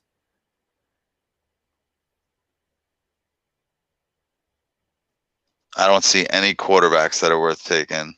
Tight end. We could wait on. We can wait. Yeah, we can find value later. So if this were my team, I would either take that kicker or the defense I just put in. Just because I think we have 7 solid wide receivers and there's always wide receivers lingering. Take whichever one you want because I don't see the kicker. I kind of picked the receiver, so you take whichever one you want.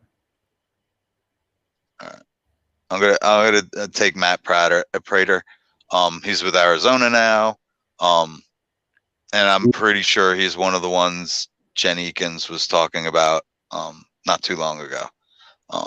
When she mentions kickers, they kind of get into my head, and it's one of those like I can't pull up the reference because I'm pretty sure she said that, but he's always been consistent. He's been super consistent, and now he's with a high-scoring offense. So in a dome inside.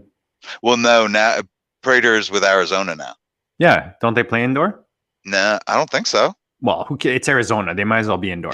Yeah, right. He's not going to have bad weather. Yeah, no. It's not like not like he's near Toronto. But you're on the right track there too. When you choose kicker, you choose good weather or indoor. Exactly, 100%. So yeah. But yeah, I mean, so I usually go 3 kickers, even though but if we get another kicker, I'm talking like 25th round. Oh yeah, like one of the last ones. Super deep. Yeah. If something is like, oh my goodness, he's still there. Although I have no idea who's kicking for who anymore. So like, why don't we do this? Because you used to do like waiver wire segment for us, and I selfishly, and I'll let you take a break too, but I gotta take a leak, brah. Oh, why don't you tell the peeps after round 10 some of your like favorite, or even like a bit later, but guys that have been taken that you like late, some of the later guys, because we obviously didn't grab everyone that we like. So who are some guys that you like late? All right, cool. So Will Fuller went late in this one, and I'm kicking myself for not doing that. I already talked about that. Mike Williams, I like him as a boom bust kind of player. He isn't always healthy, but if you can find him in the 10th round, it's usually your 4th or 5th wide receiver. I like that a lot. Jarvis Landry, consistency. He started out last year slow. He's probably going to start to decline, but really overall, in best ball you tend to go a lot of boom bust, but really you want that kind of third, fourth receiver that's going to get you 12 to 15 points in your lineup just in case everything else goes to hell. And Jarvis Landry I like him better for, like, say, a dynasty league where he's completely undervalued. You throw him in as your fourth receiver and people overlook him. But Jarvis Landry is another guy I generally target. Let me switch it up. So running backs, I'm just looking on this board after round 10 that I like. James White we talked about. But when you can get James White 4 rounds later and Gio Bernard, that's a big one.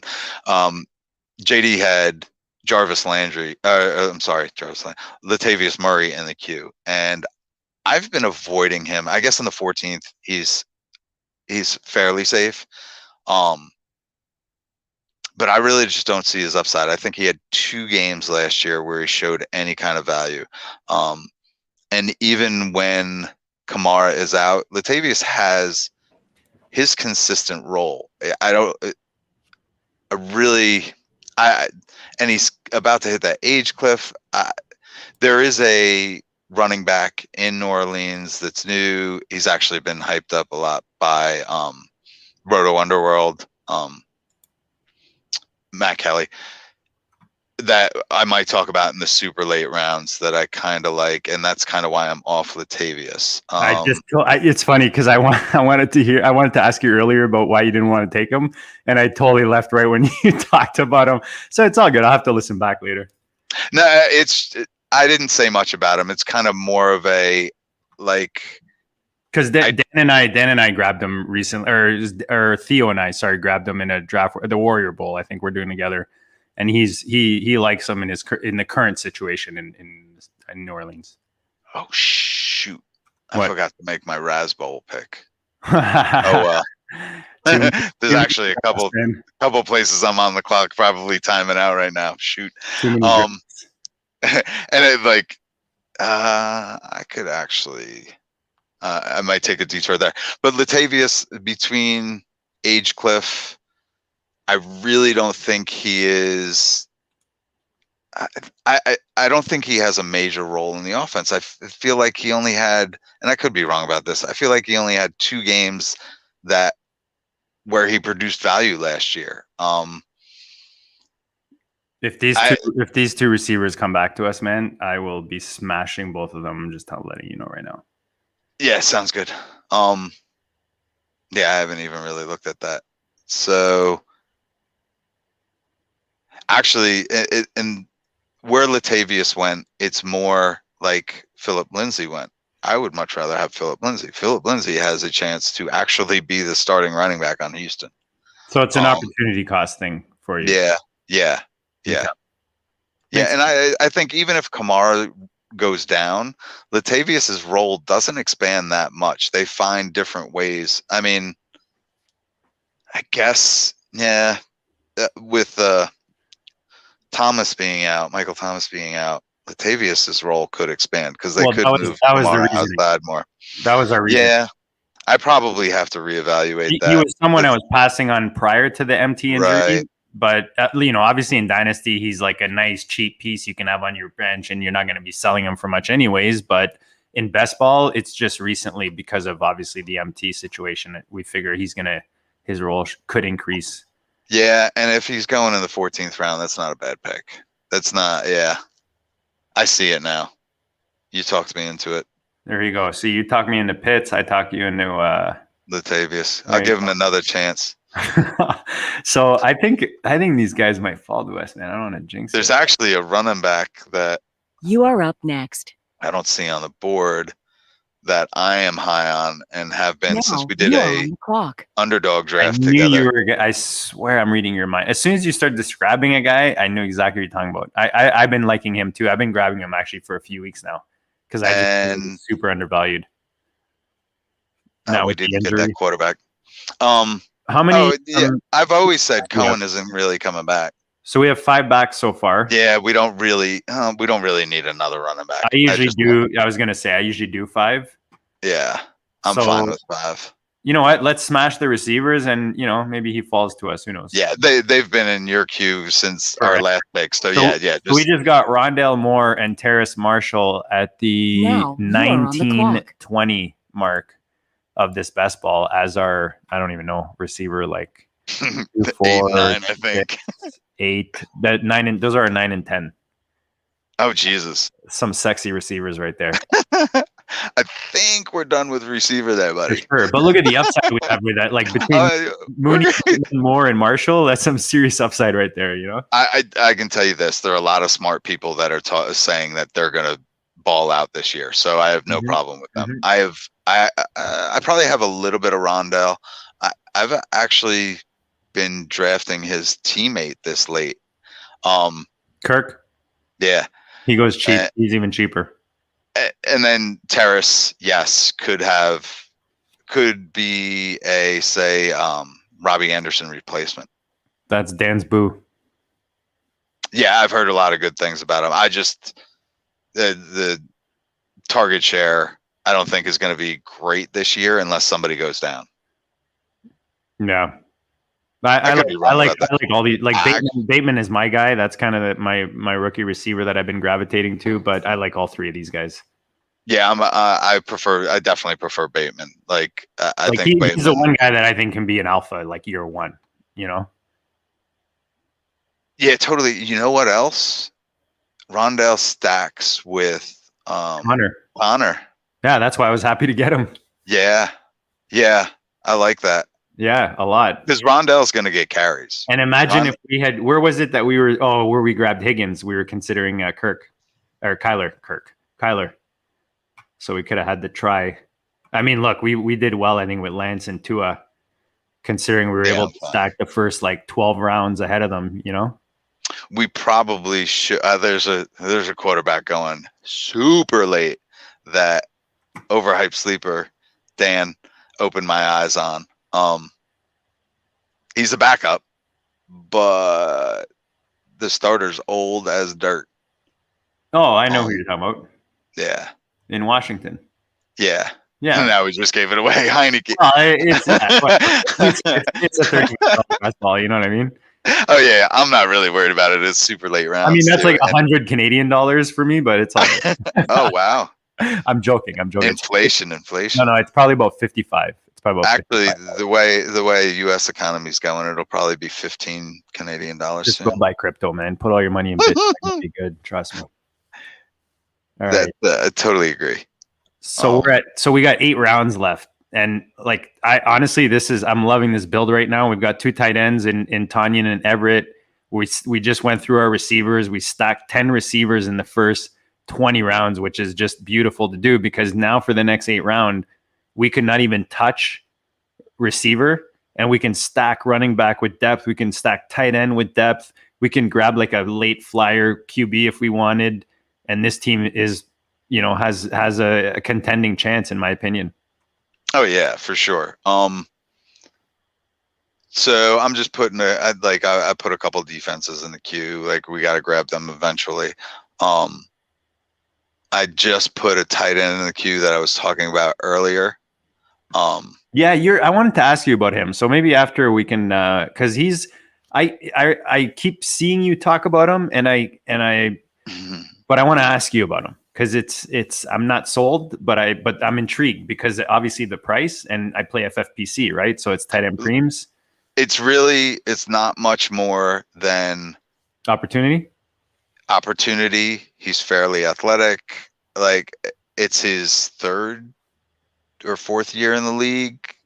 It's bound to happen. Like they draft a different one every year. I was literally waiting you to finish because I wanted to say like the tight ends in Houston for me have just become like they all seem like the same guy to me because we've seen them cycle through all of them.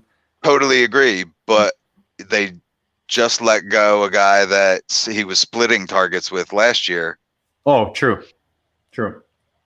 So it's his turn. And every time he's gotten the opportunity, he's done well. But like all of their tight ends that they draft, they end up getting hurt for 6 weeks here and there and falling off. Like he's what, the 30th tight end off the board? Like, yeah. So I I noticed. just think he's going to end up with 80 targets. Like, I think he's a no-brainer this late. Well, 100%. I noticed that AJ Green went right after our Marshall pick. I think if we had Kyler, I might, but I think I have like one share of AJ Green in the best ball, like just to say I have it. But I want upside. You know what I mean? Like late in the draft like this, I rather have young guys with upside than maybe hope that AJ Green has one more whatever in him. Yeah, honestly, there's probably a dozen receivers I'd prefer over AJ Green at this point. Okay. And actually, there's one that I have like taken off. What's that? I'm not putting any more receivers in the queue because we got 10 of them already. No, I just meant that just went off the board. I thought you were talking about that one. What? The Beasley. Oh, screw him. Yeah, to me, he's age cliff anyway. And with all this like nonsense on Twitter, like, no, full fade on him. Yes, it could end up burning me. Yes, he could end up the wide receiver 30. I don't want him. So are you fading guys that are kind of getting into that whole, not that I want to get into that conversation, but I think that it's important, because maybe that's just messy, not necessarily. Not necessarily. It's nothing more than a tiebreaker for me. If anything, like there's a whole list of things that are tiebreakers for everybody, right? For sure. But really, he's 32 years old. Like that's the first one. Yeah. Like, and AJ Green and him were 32. There's the receiver. The receiver I've been getting everywhere is Brian Edwards. Brian Edwards is going to stud out. Yeah, he's going. I'm trying to see if he's already been taken. No, he's available. Nice and cheap. I've been liking. Actually, he's going a lot early. Wow, I didn't realize Sanders was going so early. Like relative to the other guys that are going like after him, like Rager, even like Rondell, like Emmanuel Sanders. Like he's moved up a little bit. Wow. He was going later. I was all over him when he was going a lot later, but now I'm like, I way rather have upside with Bateman and Moore and Marshall and those guys. There was a good camp report about Sanders yesterday. Oh, I know there was because I like literally quoted it and added it in the comments when I do my rankings. To me, it's like trade calculators. You use them just so you can know what the other person's thinking. Like, it's the same thing. Like the headlines. You're like, oh, okay, so now people are gonna just dock this guy down some points. Right. It's nothing more than a general consensus, and you just watch the ebbs and flows. Like of course, Manny Sanders has great hands. Yeah. Like that isn't new. Like, of course he hustles. He works hard. He works to get open. He gets open a lot. That's why, he lingered. Like, he's still around. I can honestly say I traded Emmanuel Sanders for like a 5th rounder in Dynasty 3 years ago just to get rid of him. Like, he's clogging up my roster. Yeah. Man, that was like, whoever bought that got the best value ever. Like, you could literally start Sanders if you know he's playing to cover anybody's bye week. So, actually, no. You know what? Never mind. I had a question, but actually, we need a couple of defenses. Defense. Okay, I saw one. We're gonna get blocked out. I have no preference for. Oh, we need to stack. Oh, right here. Yeah. Perfect. We can just grab those 2 defenses if you want. That works for me. That works for me. Just that running back you put in there is. You are up next. Oh, he's injured. Oh, no. Okay. Oh, is he really? Now you are on the clock. Okay, I'm going to take those 2 defenses are good? Yeah, that works. We're passing on your tight end. He'll be, well, even if he's not, I can find another one. Now you are on the clock. I just think, you don't want to get locked out of a second defense. No, 100%. And I usually grab 3. To be honest, right. Yeah, no, it's fluke. RotoViz did all those studies. You got to grab 3 defenses. 100%. Yeah. If you're doing best balls, man, RotoViz is like a no-brainer. The tools is just worth it, the buy-in like times 10. I actually I had a RotoViz sub probably 4 or 5 years ago. I haven't since, but like just their concept, like whenever they talk about something, it's like, I don't need to see the data behind it. I know you've researched it. I'm good with it. Yeah, I see what you're saying. It's kind of like Larky tweeted out something the other day about stacking. And I was like, I retweeted it and he DM'd me just thanks, appreciate it. And I'm like, no problem. I've been stacking since before they called it stacking. Yes, Like yes, it's just I was like, I don't need to read it. Like it's just that somebody went. It's nice that somebody went out and did the math and shows us evidence. That's great, fantastic. Like retweeting Larky is a no brainer. Like, he's awesome, man. We have him on. We have him come back on. Actually, Theo just booked him to come back on in the beginning of August. He was on just recently. Go check out that show. But he's come back on in early August. Talk about like his guys, his avoids. You know, I'm crashing that party. Latest news. Yeah, man, dude, we'll totally get you on. Nice, done. Yeah. I was gonna do the last one, but it was a work day and it was the end of the school year, and like I run 2 after-school programs for kids that are failing in jeopardy of failing anything, and then those that have already failed for recovery credits. And so June for me is just like, it's like tax season for accountants. Like it's like draft season for degenerates. Like it's like August for us. So and that's like, you know, with these best balls, I like to pile them on and do as many as I can. But like, okay, April and May is kind of dynasty season, and then June I get super busy at work. So July I'm really gonna attack it, and then I teach summer school. Actually, I run summer school. So I kind of back off a little bit, and then August I'm just smashing everything. Shout out to Andrew. And then look, that's obviously way more important than drafts. I just whatever. It's no, dude, it's awesome, and that's why I say to you, like it's kind of an open invitation, right? I told you from day one, anytime you want to come on, you're obviously you're a busy dude, but if we'll get you on when Larky comes on for sure. I super appreciate it. Like, I would have crashed. Like, I know full well I'm allowed to crash the party, but I pick my moments. And the reason I'm not on, the reason I'm not crashing this party all the time is because I'm a pretty busy guy. Yeah, no. Like people say they're busy. Yeah.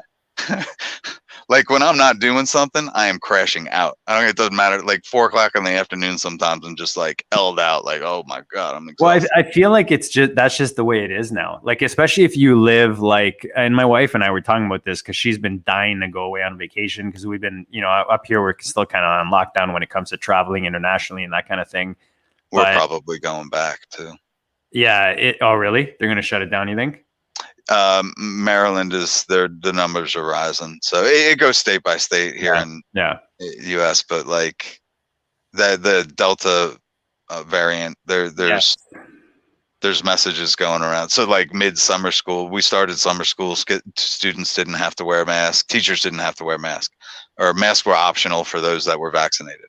But now they're coming, like, we're going to start the school year with masks. We highly recommend it for summer school. And I'm like, it's totally your choice. I'm going to wear it to set the example. So, ebbs and flows. It's the world we live in. Yeah, it's tough, man. It's tough. It's I'm teaching my daughter. My daughter's 5. I'm teaching.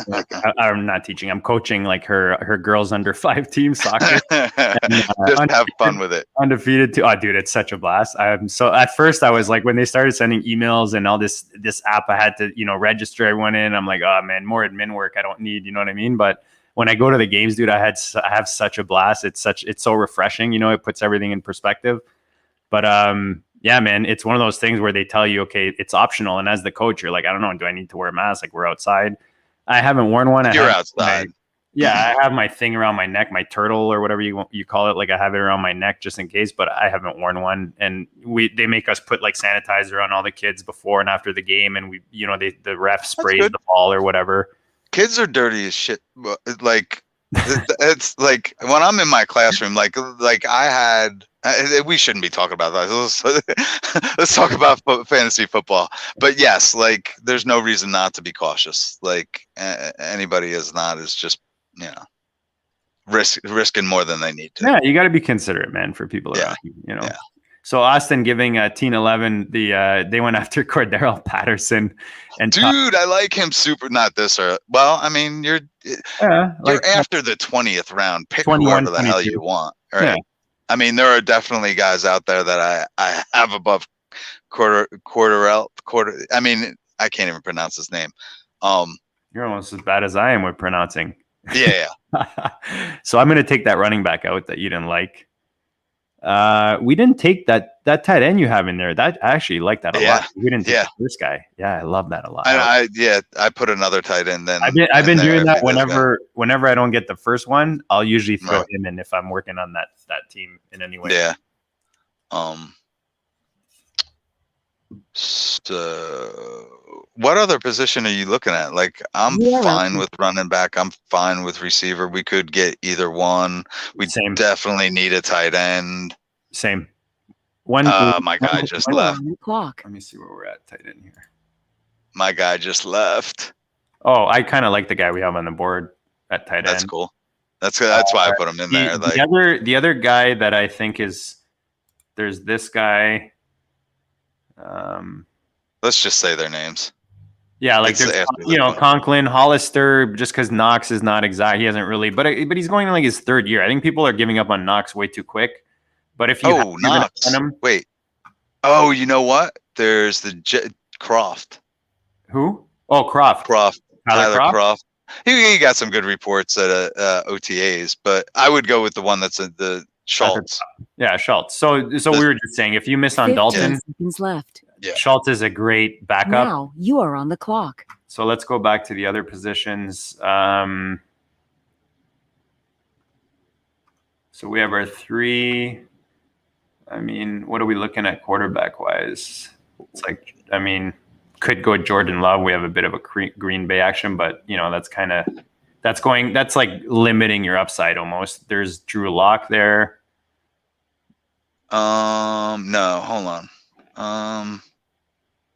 We can go Jets defense. We can get our third defense here. Jacksonville defense, Vegas defense, Atlanta defense. I think Jets defense is probably they got Robert Saleh and they were solid last year. Like the actual defense. Yeah, perfect. Oh yeah, check buys. Let's do that. Fits perfect. I like 15 seconds left. So we got Schultz as our third tight end and the Jets as our third defense. So we still have 4 rounds left. Like we said, we're pretty much done at defense. We're pretty much done at tight end. We have our 2 quarterbacks. So just depending, last pick type of thing. Jordan Love's still there. Maybe we take him just to kind of. Yeah, I don't mind Jordan Love as the last pick. And we were talking about Heineke. Is Heineke still there? Yeah, he's for sure still there. Yeah. So, here's what I'm thinking. Jordan Love. Jordan Love only has value if Rodgers goes down. I really like the running back I just threw up there, by the way. I forgot about him. He's a good I threw a running back in there too. I like him too. Yeah, I saw that. Oh yeah, that running back. I could see that. Let me see. Let me take. Oh, I like the other running back on the same team this year. Oh, but no, your boy at run. If we go running back, we got to get the guy you were hyping up earlier in the season. Hold on. There's a few running backs there. That's why I was saying that I don't mind waiting on running back because it's so deep, dude. And you get to this point, and that's where you realize it. Yeah, but so. Oh, I like this receiver. Well, I'm gonna take Conklin out. Yeah, no, for sure. We were talking about tight end before, but yeah, for sure. Right. You like that wide receiver? I mean, so. That's what I'm talking about with Atkins. Is if you like Nico Collins, why wouldn't you like Atkins? Yes, agreed. We've had a few guests now, like a couple guests come on in a row that really like Collins. That's kind of why I've been throwing him in there. Yeah, no, I don't mind him. I just don't necessarily.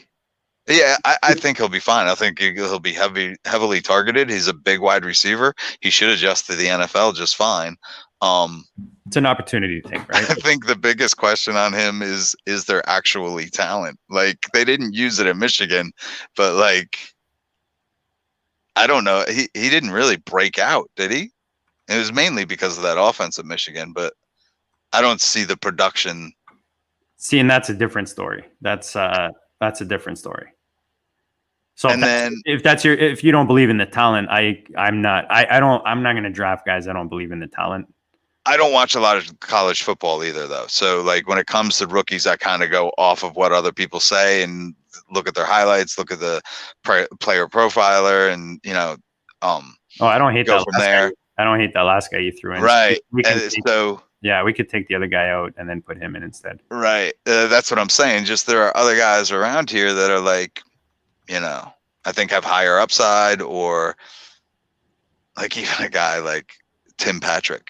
Like, yeah, another guy that you and Ferris love. Yeah, like that's so true. That's so true. I'll be talking to him about a trade, and then you'll ask me a question, and I'll be like, "Didn't I just?" Oh yeah, no, that's because you guys always like the same guys, man. It's hilarious.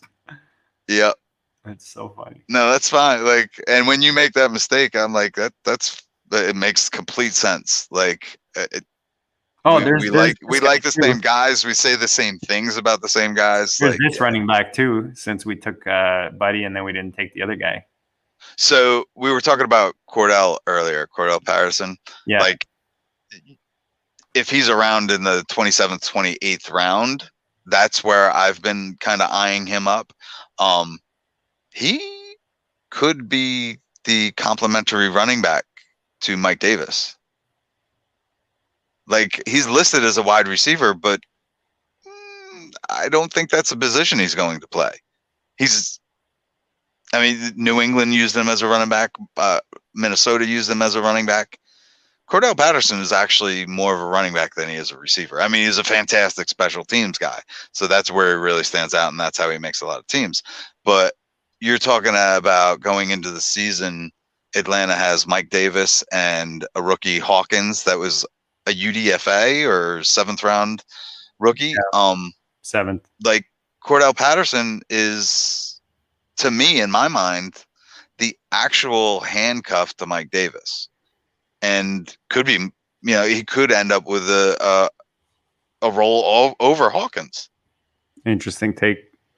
When you drafted Cordell Patterson as your 104 as a rookie, you just never look at his name. Yeah, totally understand that, because I did basically the same thing. Like, I don't know if it was his rookie year or his second year.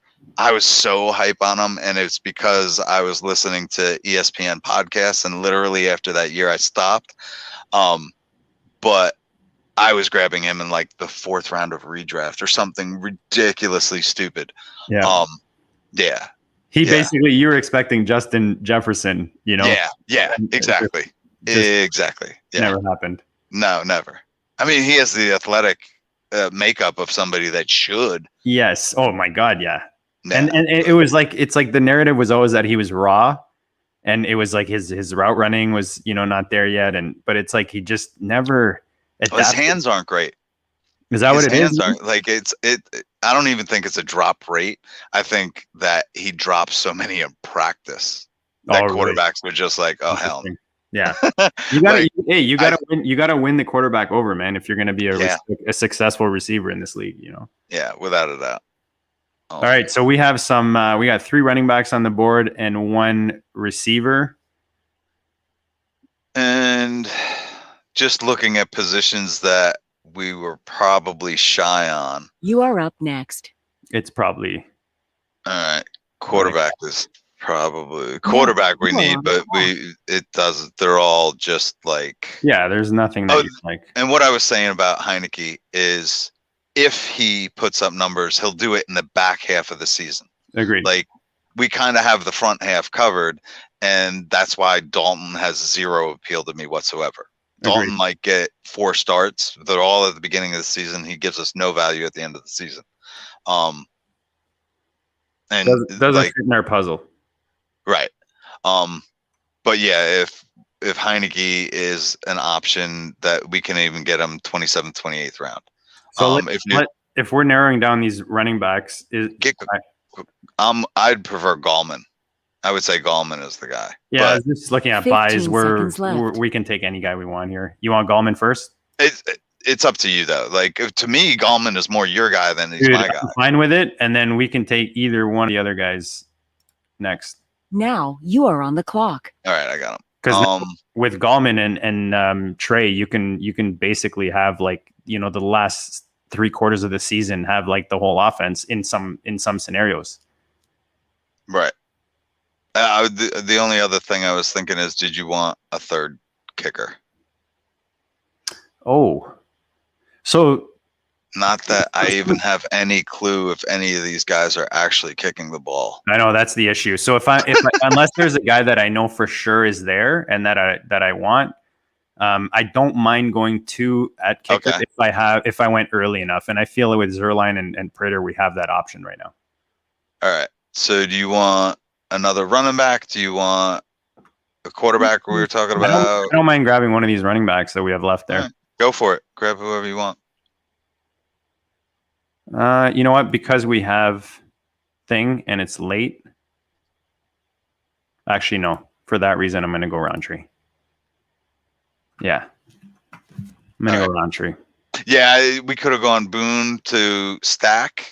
The reason I didn't is because if you think about what you just talked about, and when we think JW will take effect, it'll be either in the second half or like from the, you know, the quarter mark on. Right. Whereas I think Boone is also, if you're grabbing him, you're not necessarily expecting him to start strong or anything, but he's going to be like an injury replacement bye week type of guy later in the year. Oh, the guy that went next actually Quadre Olison. Yeah. Actually, I've been forgetting about him. I think that is the handcuff running back in Atlanta. I think him and Roundtree, if you alternate between the two, I think they're giving you very similar like goal line type of action in offenses where there's not much ahead of them. Mm-hmm. Yeah, they're both injury replacements. Like they're not catching any balls. There goes my boy Carlos Hyde. Oh my God, I've been trying to get rid of him, and like I literally have him on all my dynasty teams. That's like there are people I've fallen in love with. Well, he's like Murray, right? He's like Lat Murray. Like you're probably not going to move him for much, but he's, you know, he might fill in a week here and there. But every year there's that like, oh, he got signed by somebody. Somebody give me a third for him. Okay, give me a fourth for him. All right, I'll take a fifth for him. Anybody, give me some fab bucks. Just send me something so I don't send them to you for free. Everybody in the GOAT leagues, Carlos Hyde's available for 10 fab bucks. Get it now. Oh, we probably shouldn't have even said who the other thing we were considering, because he might even make it back. Who's like if you look, he's still far down there. I can't like who we have in our queue. Really? He's still like yeah. I think we're like, how many running backs do we have now? 1, 2, 3, 4, 5, 6, 7. Oh, we can go tight end. Who do we have at tight end? I think tight end would be optimal. Yeah, I'd like, I don't like.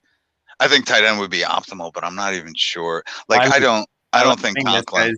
I think this guy's sneaky. The guy I just threw in there. Yes, I think that guy's sneaky. This guy can be sneaky. Yeah, I think he can be. This guy, anytime a rookie quarterback has an opportunity to start, no, you're off of him? No. Okay. Somebody had a good nickname for him the other day, and I can't remember. No, there's no upside, right? Like you're not. Yeah, you're grabbing reliability there. All he's getting is touchdowns. Don't get me wrong. The first few weeks with Andy Dalton, and he will target Jimmy Graham in the end zone. But other than that, he's a year before dust. Like there was the other guy you talked about earlier. Why don't you grab him? I have him in there. Yeah, the fourth guy. If you want to take him, we could take him.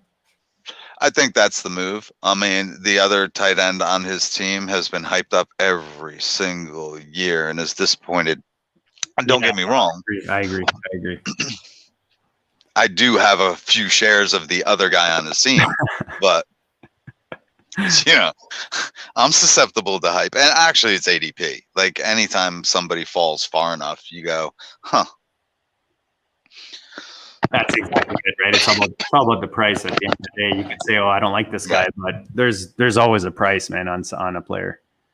Yeah, you know, you don't hate players, you hate ADPs. That's exactly. Always been the case. That's what all the cool kids are saying these days. Yeah, I've been saying it for like a decade. I think you should. I think you have copyright on that, don't you? No shit. I ain't got that kind of time to put that copyright. Right. On my Twitter profile, I changed it to it starts out, I'm a fantasy football influencer. So like all these kids these days are on, I don't even know what apps they're on. They're influencers, right? I'm a fantasy football influencer. Yeah. That's all. That's all. The stuff I say, it takes people a while to get, and then it becomes mainstream a couple of years or later. I'm fine with that. Yeah. It's like it's like the band you discover in high school, you know, like as soon as they get cool, you're like, I've moved on. I was saying mock drafts suck 12 years ago. Yeah. Finally, I never liked mock drafts. Finally, this year, I hear on just about every podcast, yeah, mock drafts aren't very useful. The whole reason I loved and jumped into best balls right away was for that reason. I just never to get an honest ADP. Yeah. To get the best ADP, you have to go into live, even if it's $5 or $10. It doesn't matter. All of a sudden, that money on the line makes people think about their picks instead of just, oh, willy-nilly, whatever, you know. Especially now, you could do a $5, yeah, you know, on FFPC now. But yeah, I do like that idea. It kind of you are up next. To get in tune for the championship best balls. The clock. I just to get in the rhythm of it and see the draft room. I do a bunch of those $5 ones just to kind of get the flow. So all right, so we actually have two picks, so we could actually take our running back and take a tight end. Did you want to grab a third quarterback? Did you want it? Because these are our last two picks. Let me see who's left. It's really the only quarterback. Houston? No, the only Alton. Oh, actually, no, I wouldn't. I'd go Heineke. Like Heineke is the only Heineke or Trask. I don't even see him. I don't see him either. No, I can't imagine he's been taken. How do you spell it? I know how. Is it Heineken? Why is he so far down then? I don't get it. Oh, I just found him. If you want to take him, I got him. I found him. I put him in the queue. I just think that is a logical third quarterback with what's left. Okay, so take him because I don't. Yeah, you are on the clock. And then are we taking that tight end, or do you want to go with the running back? I think we have enough running backs. I'm good. Let me look at the board real quick. I mean, I don't mind going tight end. I think our third tight end is weak, so we might as well grab a fourth. That's kind of why I think that yeah. And I do like that guy. Like, no, I was far more hype on him early in the season, but really, hold on, is Jared Cook going to prevent Parham from emerging? But it's not, dude. Isn't Cook like 58 years old? Yeah, right around there. I think he turns 58 in October. But eventually, like, got to catch up to him, you know? Yeah, I mean, Parham in the second half of the season, Parham is likely to emerge. Like, agreed. You know. All right, that's probably. So let me look at other teams. I mean, we've been on here forever. So, oh my goodness. Let's see. How long have we been on here? 2 hours. Wow, 2 hours. Thanks for the chat's been awesome tonight, man, for hanging out. I'm sorry for missing the chat. The guys in the chat. Like, I haven't even been looking at. Well, it's tough. I hope nobody's looking at my picture right now because I'm jacking it all up. You can only have so many screens, you know what I mean, open. Yeah, and I'm using 3 different devices, and my so have a look if there's any teams you want to single out. I'm going to go through our roster just so we can kind of outline it for those listening. And guys, again, if you're listening right now and you're not watching this, go check out YouTube. We have an awesome channel just stacked with guests almost daily now, like, you know, a few times a week with the different shows. But go check it out, man. Just awesome guests on the regular and content like this. So we started with Tyreek Hill, Devontae Adams on that first 1-2 turn, Miles Sanders and CeeDee Lamb. Then we went Javonte Williams and T. Higgins. So we've got 4 receivers and 2 running backs after 6.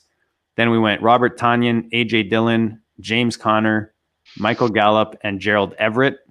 The next 5 rounds. took Mooney before hitting our quarterbacks with Trey Lance and Tua.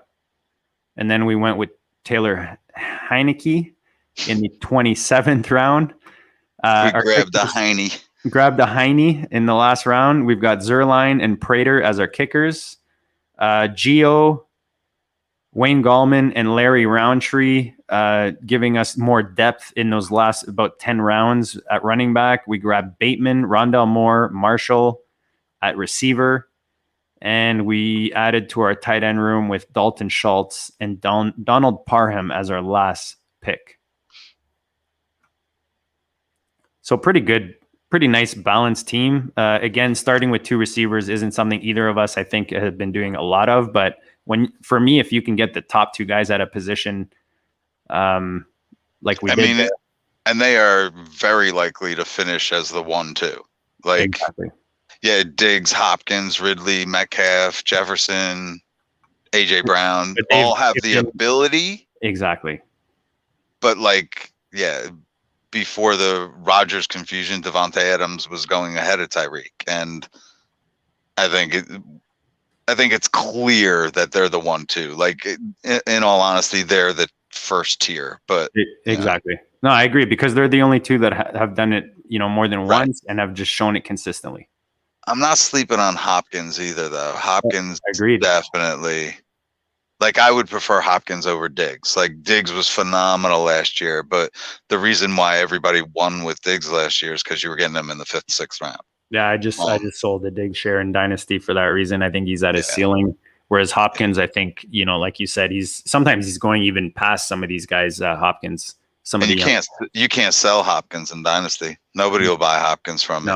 I have 1 share of them, but I'm going to hold them, and that's the league I got Tua in, so I'm going for it. Tua Stafford in a 16-team Superflex, you got to go for it. And I think I have Aaron Jones there, so he should blow up now. Aaron Jones has Matt Kelly, Roto Underworld, was talking about how Aaron Jones could be the next Christian McCaffrey. Yep. Like, he has the skills. I don't believe that. I don't really think that. I think Aaron Jones, with 15, I think Aaron Jones needs to stay under 17 carries or 17 touches to be optimal. I think as soon as you get beyond 17 touches a game, Aaron Jones starts to underproduce.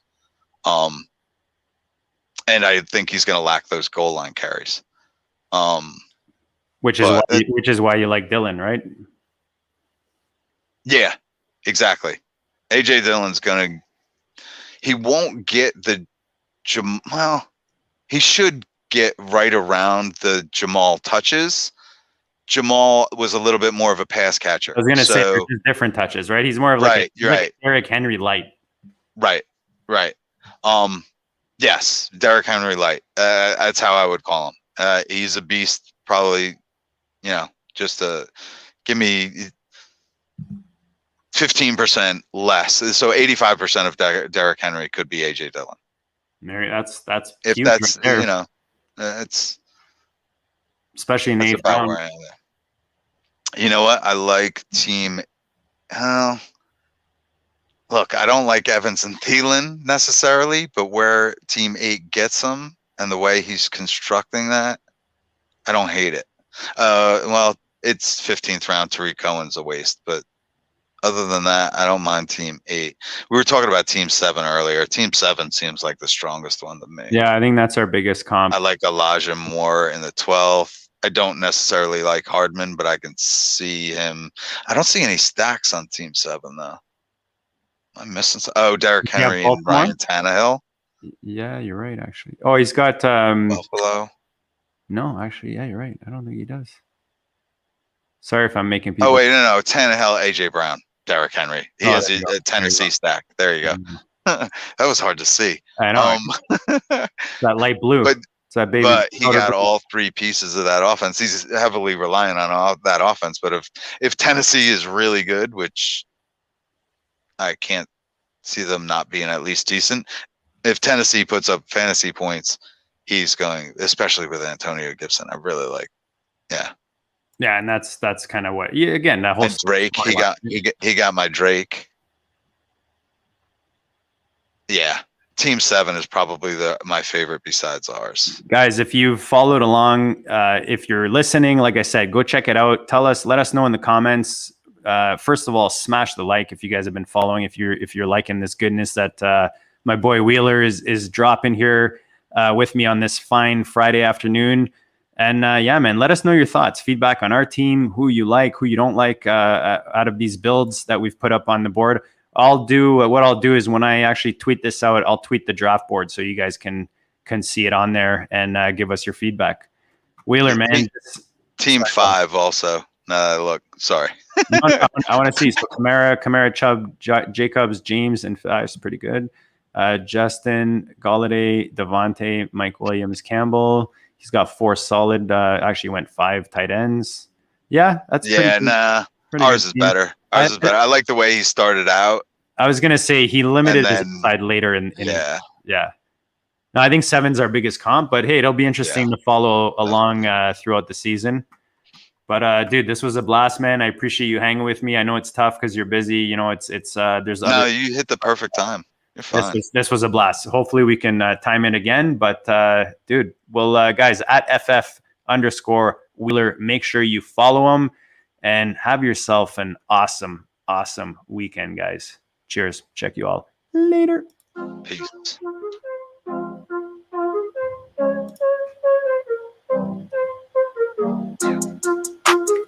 Go District. Bleed, I ball. Bleed, I ball. Bleed, I ball. Bleed, ball, and I bleed, I ball. Bleed, I ball. It's the Go District, y'all. I ball, cause I bleed, hey. Bleeding, I ball, defeated the odds, didn't see him at all. JD in the pods, I needed it all. I bleeded a lie, you bleeded a lie, not bleeded a lie, and that's what I go do. Facts, let me show you, happen to know.